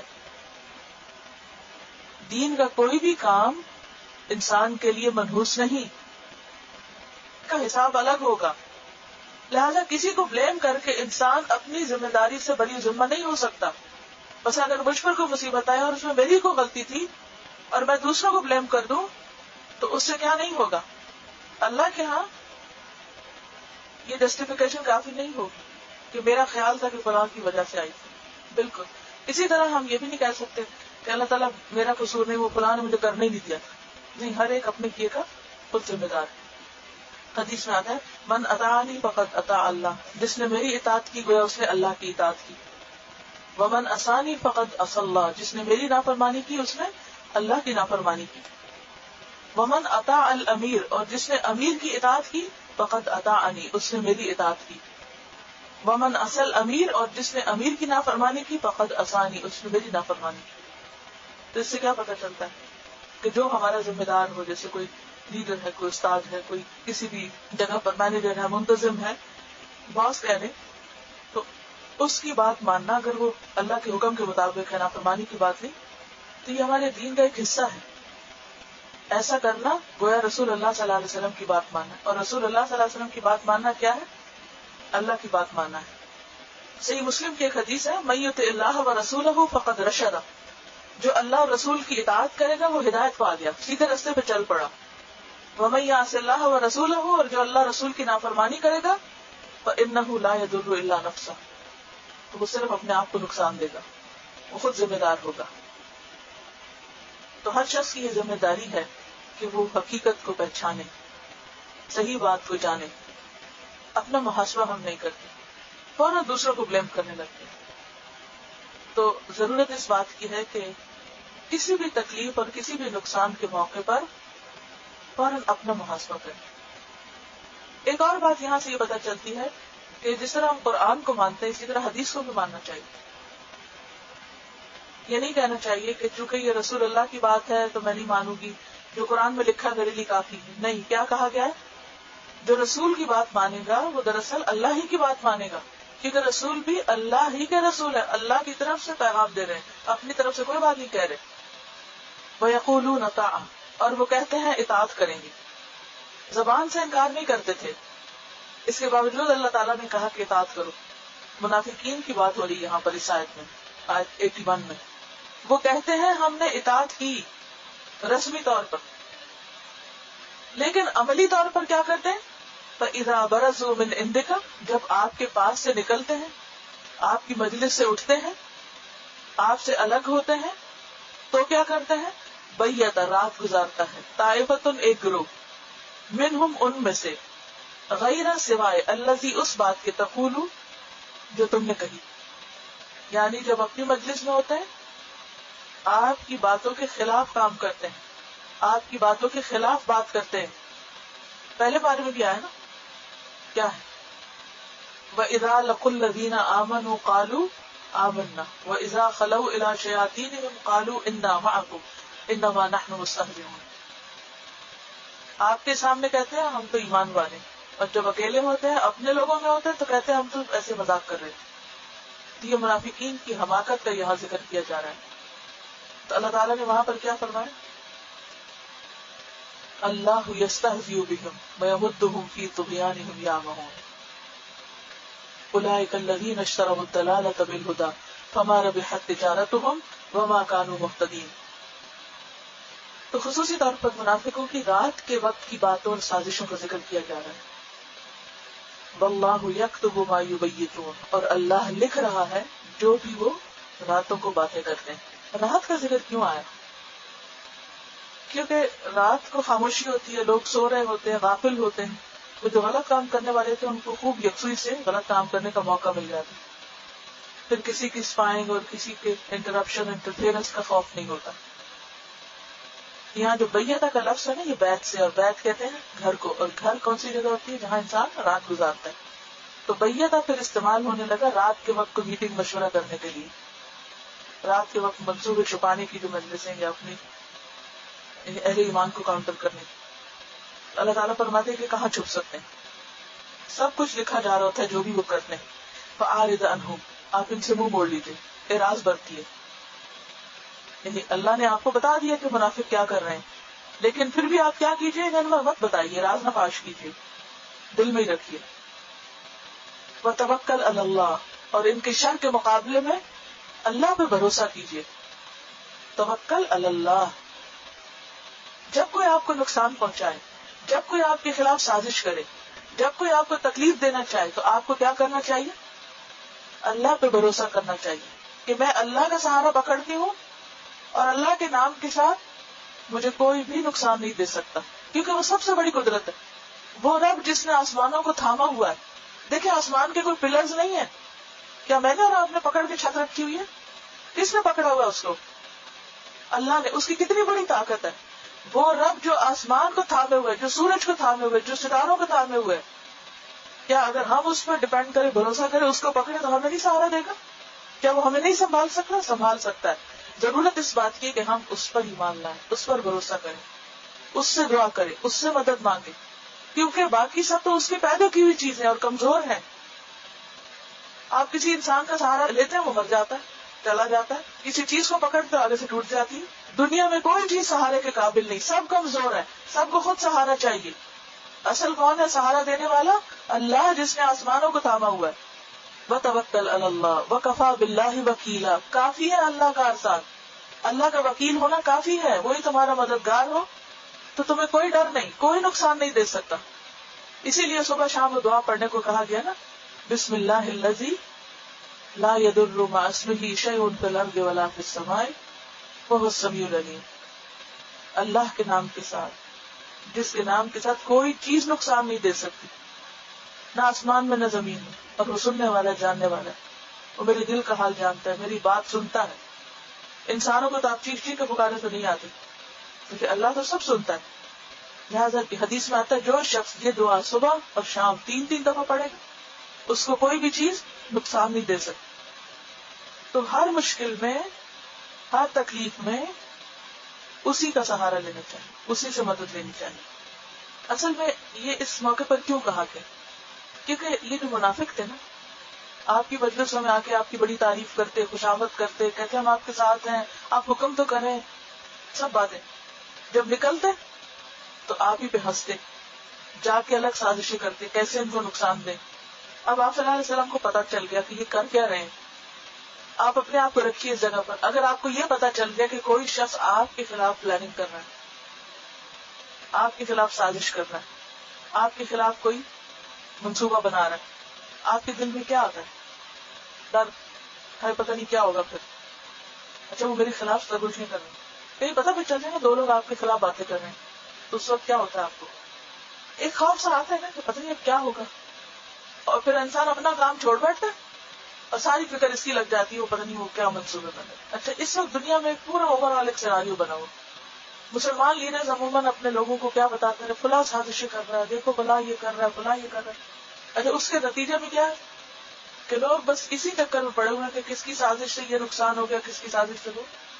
بات یہ ہے کہ ایسے موقع پر انسان کو ان باتوں میں مشغول ہونے کی بجائے اپنا کام کرنا چاہیے، محنت اور کرنی چاہیے، اور بھروسہ اللہ پہ کرنا چاہیے۔ کوئی نقصان نہیں دے سکتا، کسی کی سازشیں کچھ نہیں بگاڑ سکتی اگر اللہ کی مدد ساتھ ہو۔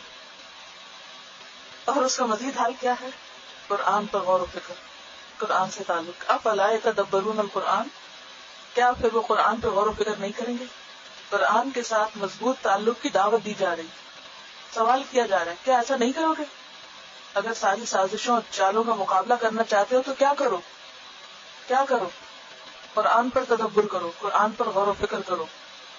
تدبر کیا ہوتا ہے؟ دال با را، دبر کہتے ہیں کسی چیز کے پچھلے حصے کو، اور تدبر کہتے ہیں کسی کام کے انجام کو سوچنا، نتائج پہ غور کرنا، اسی سے لفظ تدبیر نکلا ہے۔ تو افلا یتدبرون القرآن، اور تدبر اسی وقت ہو سکتا ہے جب انسان کے پاس علم ہو قرآن کا، نیت درست ہو، طلب ہو، چاہت ہو۔ کیوں کرے قرآن میں تدبر؟ ہر چیز کا حل اس میں، ہر سبق اس میں، ہر مسئلے کا حل اس میں موجود ہے۔ اللہ نزل احسن الحدیث، اللہ نے سب سے بہترین بات اتاری، کتاب متشابہ، ملتی جلتی کتاب۔ اور وہ لوگ جنہیں ہم نے کتاب دی، الذین آتیناہم الکتاب یفرحون بما انزل الیک، جن کو کتاب ملی ہے وہ اس پہ خوش ہوتے ہیں جو ان کی طرف اتارا گیا ہے۔ اصل میں جو وکیل کی بات ہوئی ہے نا کہ اللہ کا سہارا پکڑو، اس بات کو یہ حدیث بہت اچھی طرح واضح کرتی ہے۔ نبی صلی اللہ علیہ وسلم نے فرمایا کہ اب شروع، خوش ہو جاؤ، خوشی مناؤ، کیونکہ یہ قرآن، اس کا ایک سرا تمہارے ہاتھ میں اور دوسرا اللہ کے ہاتھ میں ہے۔ آپ سوچئے لوگ آپ کو نقصان دے رہے، تکلیف دے رہے، اب آپ کو کوئی سہارا چاہیے، کوئی پکڑنے کی چیز چاہیے، عروۃ الوثقی چاہیے، لن فسام لہا، جو نہ ٹوٹے، تو کیا کرو؟ ساری سازشوں، ساری چالوں اور سارے کانسپریسیز، ان سب چیزوں کے خلاف قرآن کو تھام لو، اس میں غور و فکر کرو، ہر چیز کا حل ملے گا. تو فرمایا کہ اس کا ایک حصہ تمہارے ہاتھ میں، دوسرا اللہ کے ہاتھ میں. جب تک اس کو پکڑے رکھو گے، یعنی اس کے ایک سرے کو پکڑے رکھو گے، اس رسی کے، حبل اللہ ہے نا یہ، واعتصموا بحبل اللہ، تو تم کبھی گمراہ نہ ہوگے. دیکھیے اس سے بڑی کوئی چیز ہو سکتی ہے؟ اور اس کو چھوڑ کر انسان کہاں کا رہ سکتا ہے؟ وہ نیچے جا گرے گا.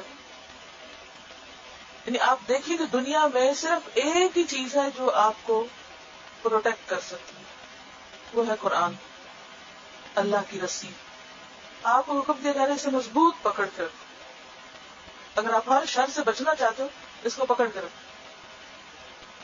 اور آپ کہتے نہیں میرے پاس وقت نہیں ہے، میں بہت مصروف ہوں، بہت کام ہے، ابھی نہیں، پھر پکڑوں گی. جب پکڑی ہوئی ہے تو پکڑ کے چھوڑ دیں. چھوڑیں گے تو کہاں جائیں گے؟ پتہ نہیں کس وادی میں بھٹکیں گے. کون ہوگا جو ہمیں رہنمائی دے گا؟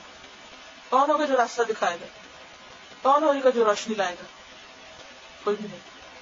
لہذا اس پہ تدبر کرتے رہو.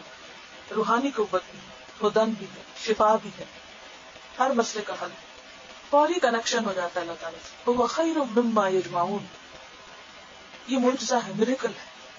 مشرکین میریکل مانگتے تھے، یہ بہت بڑا معجزہ ہے. اور اس لیے کہ یہ اللہ کی طرف سے. وَلَوْ كَانَ مِنْ عِنْدِ غَيْرِ اللَّهِ، اگر یہ اللہ کے علاوہ کسی اور کے پاس سے ہوتا، لَوَجَدُوا فِيهِ اخْتِلَافًا كَثِيرًا، تو اس میں بہت بڑا اختلاف پاتے. چونکہ اس میں اختلاف نہیں، بعض اس سے بعض کی مزید وضاحت کرتے ہیں، لہذا اس کتاب کو تھام کے رکھو، اس میں غور و فکر کرتے رہو. سورۃ محمد میں آتا ہے افلا يتدبرون القرآن ام على قلوب اقفالها، کیا وہ قرآن پہ غور و فکر نہیں کریں گے؟ کیا ان کے دلوں پہ تالے پڑے ہوئے؟ کیا ان کے دل کے اندر قرآن کے لیے کوئی جگہ نہیں کہ اس کے بارے میں غور و فکر کریں، سوچیں؟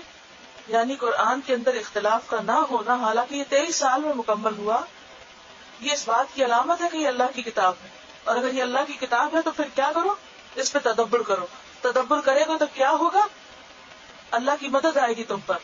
اللہ کی مدد آئے گی تو کس سے محفوظ رہو گے؟ دشمن کی چالوں سے، اس کی تدبیروں سے.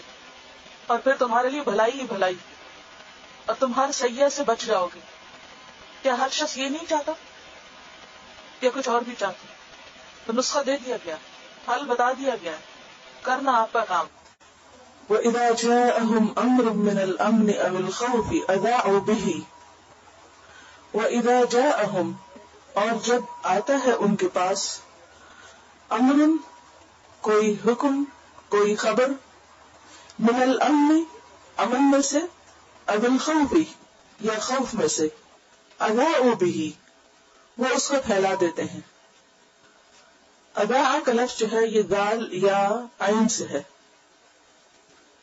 اذاع کا معنی ہوتا ہے شہرت دینا، تشہیر کرنا، پھیلا دینا، کسی خفیہ اور راز کی بات کو مشہور کر دینا. جنگ احد سے جنگ خندق کے درمیان کا جو وقت ہے، یہ مسلمانوں پر ایک خوف کا وقت تھا کہ معلوم نہیں کس وقت دشمن دوبارہ حملہ کر دے. عموماً مدینہ میں اس قسم کی خبریں اڑا کرتی تھی، جو قریش آ رہے ہیں، دشمن آ رہا ہے، اور اس سے مدینہ کے عوام کے اندر ایک بے چینی پھیل جاتی. آپ نے دیکھا ہوگا کہ بعض اوقات خطرے سے زیادہ خطرے کی خبریں خوفناک ہوتی. تو یہاں پر اللہ سبحانہ وتعالی مدینہ کے اندر رہنے والے منافقین کے بارے میں فرما رہے ہیں کہ یہ لوگ مدینہ کے اندر ایک طرح سے بدامنی پھیلائے ہوئے ہیں، خوفناک باتوں کو عام کر کے. آج بھی آپ دیکھیں تو میڈیا پہ بعض اوقات ایسی ایسی خبریں سنائی جاتی کہ لوگوں کو اس سے صرف سنتے ہی یا پڑھتے ہی بی پی ہائی ہو جاتا ہے یا ہارٹ فیل ہو جاتا ہے، اور وہ انجان خوف کا شکار ہو جاتے ہیں. اور بعض اوقات عبادت کے اوقات بھی ٹیلی ویژن کے چینل گواتے ہوئے گزار دیتے ہیں کہ معلوم نہیں اب کون سی اور نئی خبر ہے، اور بیک ہوم پتہ نہیں اب کیا ہو جائے گا، اور نئی نئی تبدیلیوں کی وجہ سے جو لوگوں کے اندر پریشانیاں ہیں. یہ ہر دور میں ہوتا رہا ہے کہ دنیا میں بدامنی تو رہی ہی ہے، لیکن اگر بدامنی اور خوف کی بات کو بار بار دہرایا جائے تو اس سے لوگوں کا سکون لٹ جاتا ہے. اور بعض اوقات اس میں بہت سا جھوٹ بھی شامل ہوتا ہے کیونکہ کوئی بھی خبر دلچسپ خبر نہیں بنتی جب تک کہ اس میں مبالغہ آرائی نہ ہو، ایگزیجریشن نہ ہو. تو اس موقع پر مسلمانوں کی تربیت کی جا رہی ہے، انہیں تعلیم دی جا رہی ہے کہ جب کوئی ایسی بات پتہ چلے تو ہونا کیا چاہیے، خود سے اس کو پھیلا دینے کی بجائے ولو اور اگر ردوہ وہ اس کو لوٹا دیں، پھیر دیں، الی الرسول رسول کی طرف، یعنی وہ بات رسول اللہ صلی اللہ علیہ وسلم تک پہنچا دیں، وَإِلَىٰ أُولِي الْأَمْرِ مِنْهُمْ اور اپنے میں سے صاحب امر کو یعنی اتھارٹیز کو، ذو رائے لوگوں کو یعنی جن کی رائے مانی جاتی ہے یا جن کا اوپینین قبول کیا جاتا ہے، لَعَلِمَهُ الَّذِينَ البتہ جان لے اس کو وہ لوگ، معلوم کر لے اسے وہ لوگ، یستنبطونہ جو اس کا استنباط کر سکتے ہیں، جو اس کی تہہ تک پہنچ سکتے ہیں. استنباط روٹ ہے اس کا نون با طا نبطہ، بنیادی معنی ہوتا ہے اس کا کنویں سے پانی نکالنا. آپ نے دیکھا ہوگا کہ کنویں کا پانی بہت نیچے ہوتا ہے، گہرائی میں ہوتا ہے، سرفیس پہ نہیں ہوتا، وہ اوپر تک نہیں بھرا ہوتا. تو کنویں سے جب پانی نکالنا ہوتا ہے تو اس میں ڈول ڈالنا پڑتا ہے اور نیچے تک ڈول لے جانا پڑتا ہے، پھر اس کو آہستہ آہستہ باہر لایا جاتا ہے، جو ایک مشقت کا کام ہے. تو اس سے پھر اس لفظ کا معنی بنتا ہے کہ کسی بات کی گہرائی میں جا کر اس سے نتیجہ اخذ کرنا، اجتہاد کے ذریعے مسائل کا استخراج کرنا، یعنی کسی چیز کو صرف سرفیس پہ نہ لینا بلکہ گہرائی میں لینا، اور گہرائی میں لے کر اس کی تہہ تک پہنچ کر وہاں سے اس کا اصل مقصد اور مطلب معلوم کرنا. تو فرمایا جا رہا ہے کہ خبریں پھیلانے والے، خوف و ہراس پھیلانے والے اگر خوفناک خبر کو ذمہ دار لوگوں تک پہنچائیں اور پھر ذمہ دار لوگ اس بات کی تہہ تک جائیں اور پھر جس حد تک مناسب ہو وہ عوام تک پہنچائیں، تو یہ زیادہ بہتر طریقہ کار ہے بنسبت اس کے کہ ہر بات کو یوں ہی پھیلا دیا جائے غیر ذمہ داری کے ساتھ. وَلَوْلَا فَضْلُ اللَّهِ عَلَيْكُمْ اور اگر اللہ کا فضل نہ ہوتا تم پر، وَرَحْمَتُهُ اور اس کی رحمت، لَاتَّبَعْتُمُ الشَّيْطَانَ تو تم پیروی کر لیتے شیطان کی، شیطان کے پیچھے لگ جاتے، إِلَّا قَلِيلًا مگر بہت تھوڑے تم میں سے بچتے. کیونکہ شیطان کا کام کیا ہے؟ لوگوں کے دلوں میں وسوسے ڈال کر انہیں اللہ اور اس کے رسول سے بدگمان کرنا، ان کے اندر مایوسی پیدا کرنا. اور کسی بھی قوم کا جب morale ڈاؤن ہو جاتا ہے، جب لوگوں کے اندر ایک مایوسی پھیل جاتی تو وہ قوم پھر ترقی نہیں کر سکتی، آگے نہیں بڑھ سکتی. بزدل لوگ دشمن کا مقابلہ نہیں کر سکتے. اسی لیے ہمیشہ افواہیں پھیلانا ایک نامناسب اور غیر پسندیدہ فعل قرار دیا گیا ہے. تو یہاں اسی چیز کی تعلیم مسلمانوں کو دی جا رہی ہے. اس کے علاوہ اس آیت سے یہ بات بھی پتہ چلتی ہے کہ جب تک انسان کو کسی بات کا پوری طرح علم نہ ہو تو کسی بھی مسئلے کے جواب میں جلدی نہیں کرنی چاہیے، یا کسی بھی فریق کی بات سن کر فیصلہ نہیں کر دینا چاہیے. جو بھی ذمہ دار ہو اس کا فرض بنتا ہے کہ بات سنے، سمجھے، گہرائی میں جائے، نتیجہ نکالے اور پھر مناسب بات صاحب مسئلہ کو بتا دے جس کی اس کو ضرورت ہے. اور ایک اور بات یہ بھی پتہ چلتی ہے کہ سنی سنائی باتوں کو آگے نہیں پہنچانا چاہیے جب تک کہ ان کی تحقیق یا تصدیق نہ ہو جائے. حدیث میں آتا ہے کہ کسی شخص کے جھوٹا ہونے کے لیے یہی کافی ہے کہ وہ ہر سنی سنائی بات کو آگے پہنچا دے، آگے پھیلا دے، ان اس کی تحقیق نہ کرے. اور پھر ایک اور حدیث میں آتا ہے جو آدمی کوئی ایسی بات بیان کرے جس کے بارے میں وہ جانتا ہے کہ وہ جھوٹی ہے، یعنی ایک بات تو یہ کہ اسے پتا نہیں جھوٹی ہے یا سچی ہے، بغیر تحقیق کے پھیلا دی، یہ بھی انسان کو جھوٹا بنا دیتی کیونکہ بعض اوقات تو بات غلط ثابت ہوتی، تو پھر اس سے بات کرنے والے کی خفت ہوتی ہے، اس کی رسوائی ہوتی ہے. اور بعض اوقات انسان کو پتا ہوتا ہے کہ یہ غلط ہے، تو جب ایک بات کا پتا ہے کہ یہ غلط ہے تو پھر اس کو آگے بالکل نہیں پہنچانا چاہیے، اور اگر وہ پہنچاتا ہے تو وہ بھی جھوٹوں میں شمار ہوتا ہے، یعنی اس کا نام بھی جھوٹوں میں لکھ دیا جائے. خواہ اس نے وہ خود نہیں جھوٹ گڑا. تو اس سے کیا پتہ چلتا ہے کہ اگر کسی بات کے بارے میں یہ پتا ہو کہ یہ جھوٹی ہے تو اس کو ادھر ہی ختم کر دے، اسے آگے نہ لے جائیں، کیونکہ جھوٹ کو پھیلانا بھی جھوٹا ہونے کے برابر ہے. یعنی خواہ آپ خود جھوٹ بولیں یا کسی کے جھوٹ کو آگے بیان کریں، دونوں ہی غلط ہے. واضح. پھر فرمایا فقاتل فی سبیل اللہ، بس جنگ کرو اللہ کے راستے میں. نبی صلی اللہ علیہ وسلم سے خطاب ہے. قاتل سنگولر کا صیغہ ہے، واحد ہے.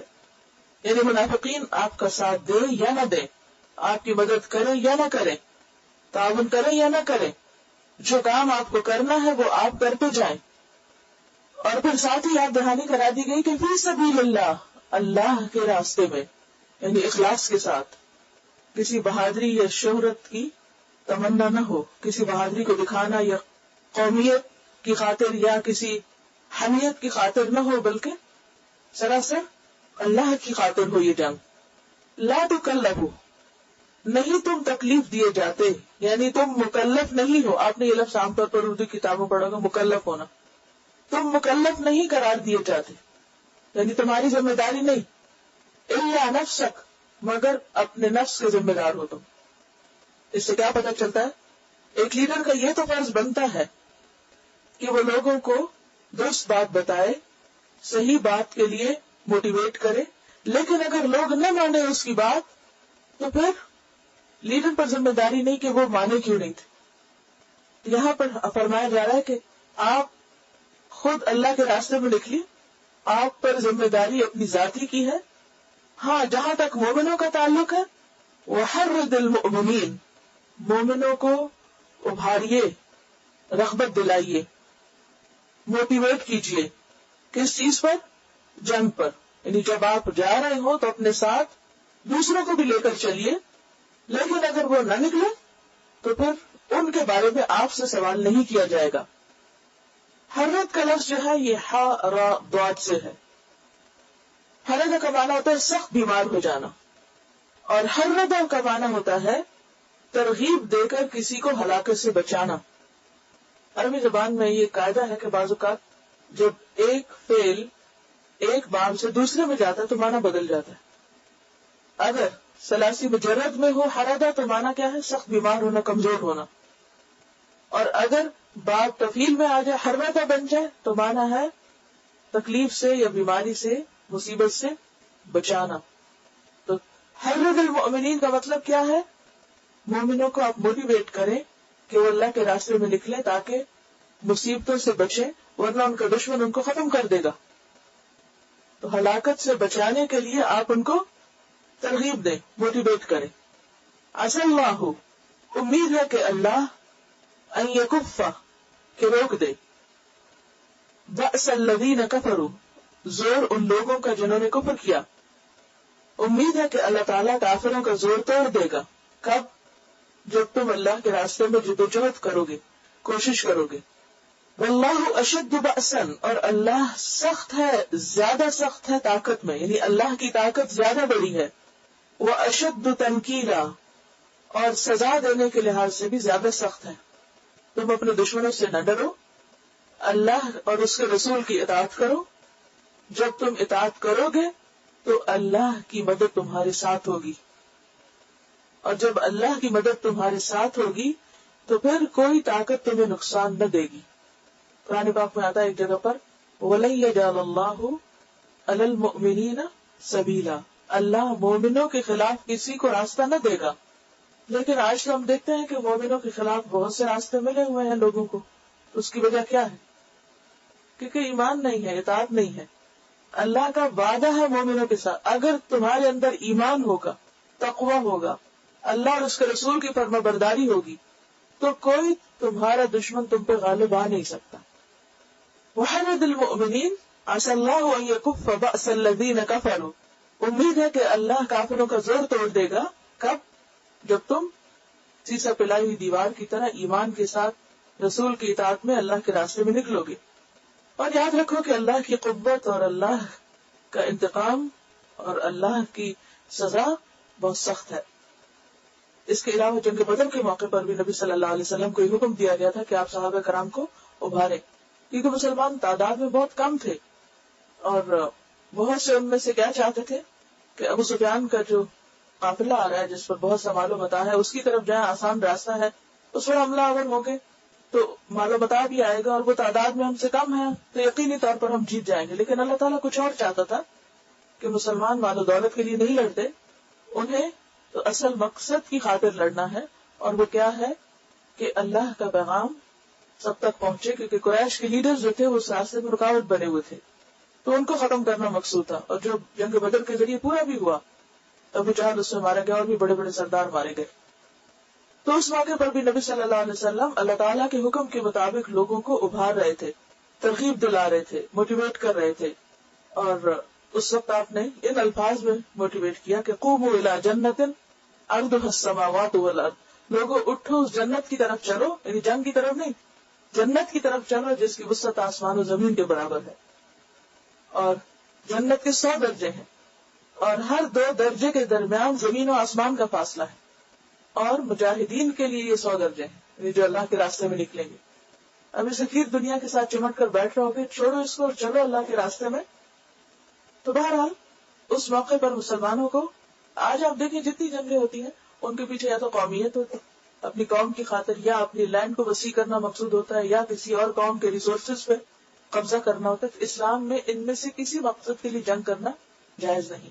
اس میں صرف ایک ہی مقصد ہے, اور وہ کیا ہے, اللہ کے دین کی سربلندی. اور اس کے لیے کہا جا رہا ہے کہ آپ ان کو موٹیویٹ کریں. من یشفع شفاعۃ حسنۃ, جو سفارش کرے گا اچھی سفارش, یکن لہ نصیب منہا, اس کو اس میں سے حصہ ملے گا. اب پیچھے جنگ کی بات ہو رہی, یہاں سفارش کی بات ہو رہی, ان میں کیا کنیکشن؟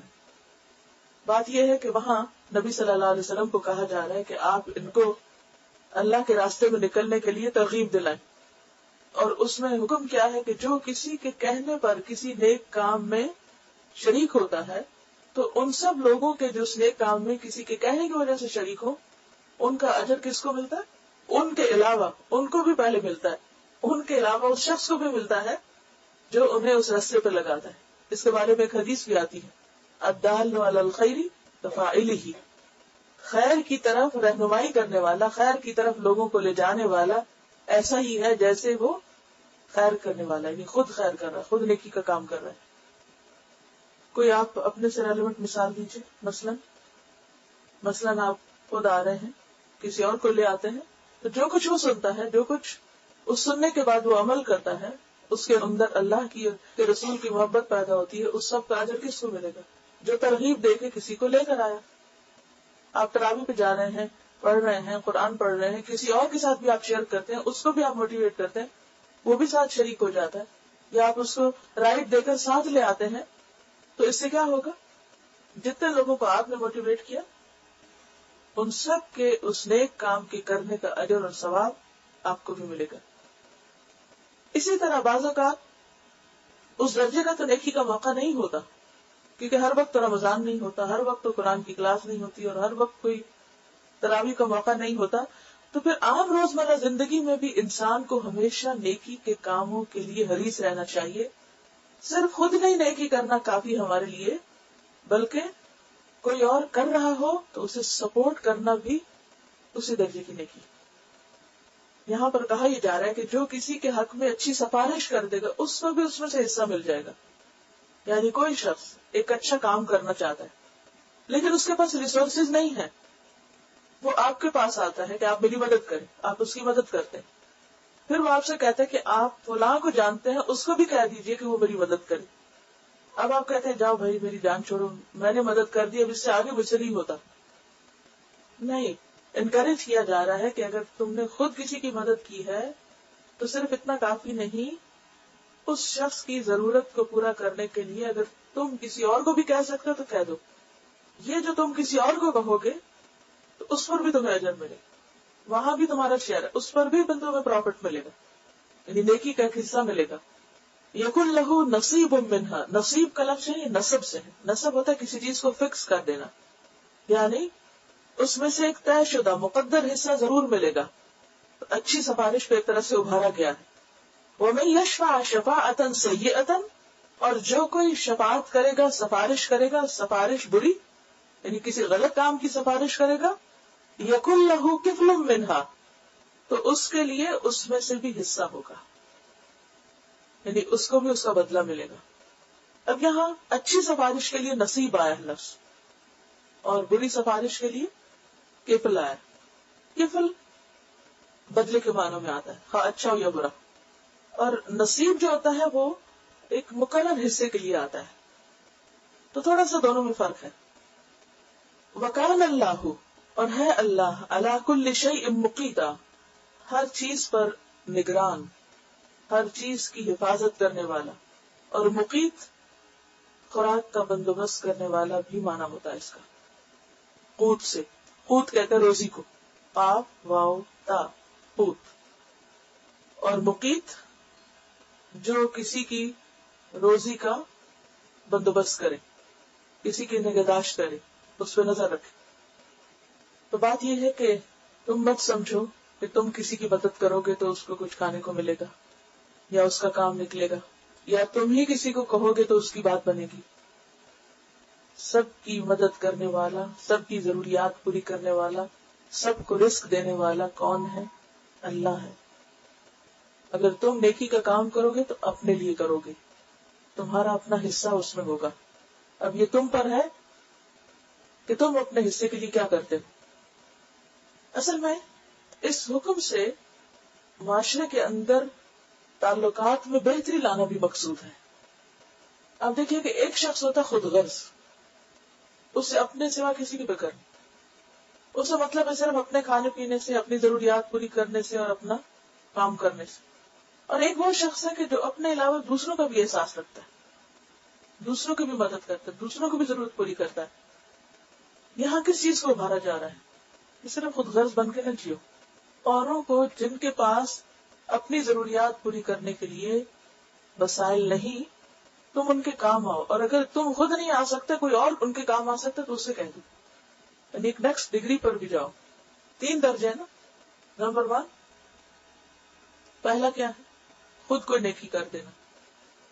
دوسرا کیا ہے؟ نیکی کی سفارش کرنا. تیسرا کیا ہے؟ خود بھی کرنا، سفارش بھی کروانا. تو یہ اعلیٰ ترین ہے. یہ نہیں کہ خود نہ کرو اور دوسرے کہتے اچھا تم کر دو. اس کی بات میں اثر زیادہ ہوگا جو پہلے خود کرے. ابو موسیٰ اشعری سے روایت ہے کہ نبی صلی اللہ علیہ وسلم کے پاس جب کوئی سوالی آتا، کوئی مانگنے کے لیے آتا یا آپ سے کسی چیز کا سوال کیا جاتا تو آپ صحابہ سے فرماتے تم سفارش کرو، اس کا تمہیں ثواب ملے گا. اور اللہ جو چاہتا ہے اپنے نبی کی زبان سے جاری کرا دیتا ہے یا فیصلہ کرا دیتا ہے. نبی صلی اللہ علیہ وسلم کی مجلس میں صحابہ کرام ہوتے اور کوئی باہر سے آتا اور کچھ مانگتا. اب ایک طریقہ یہ تھا کہ آپ صلی اللہ علیہ وسلم اس کی ضرورت کو تو پورا کر دیتے، اوکے یہ لے جاؤ. لیکن آپ صحابہ سے کہتے کہ تم اس کے حق میں مجھ سے سفارش کرو. یہ کیوں سکھاتے تھے ان کو؟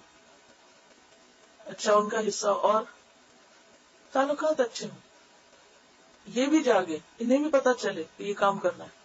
اچھا مثلا ایک یہ ہے کہ آپ صدقہ نکالتے ہیں اپنی طرف سے، اپنے بچوں کی طرف سے، اپنے ہسبینڈ، سب کی طرف سے خود ہی نکال کے ڈال کے آ جاتے ہیں، کام ہو گیا. اور ایک یہ ہے کہ آپ اپنے بچوں کے ہاتھ میں دیتے ہیں کہ یہ لو اور ڈالو. فرق ہے اس میں؟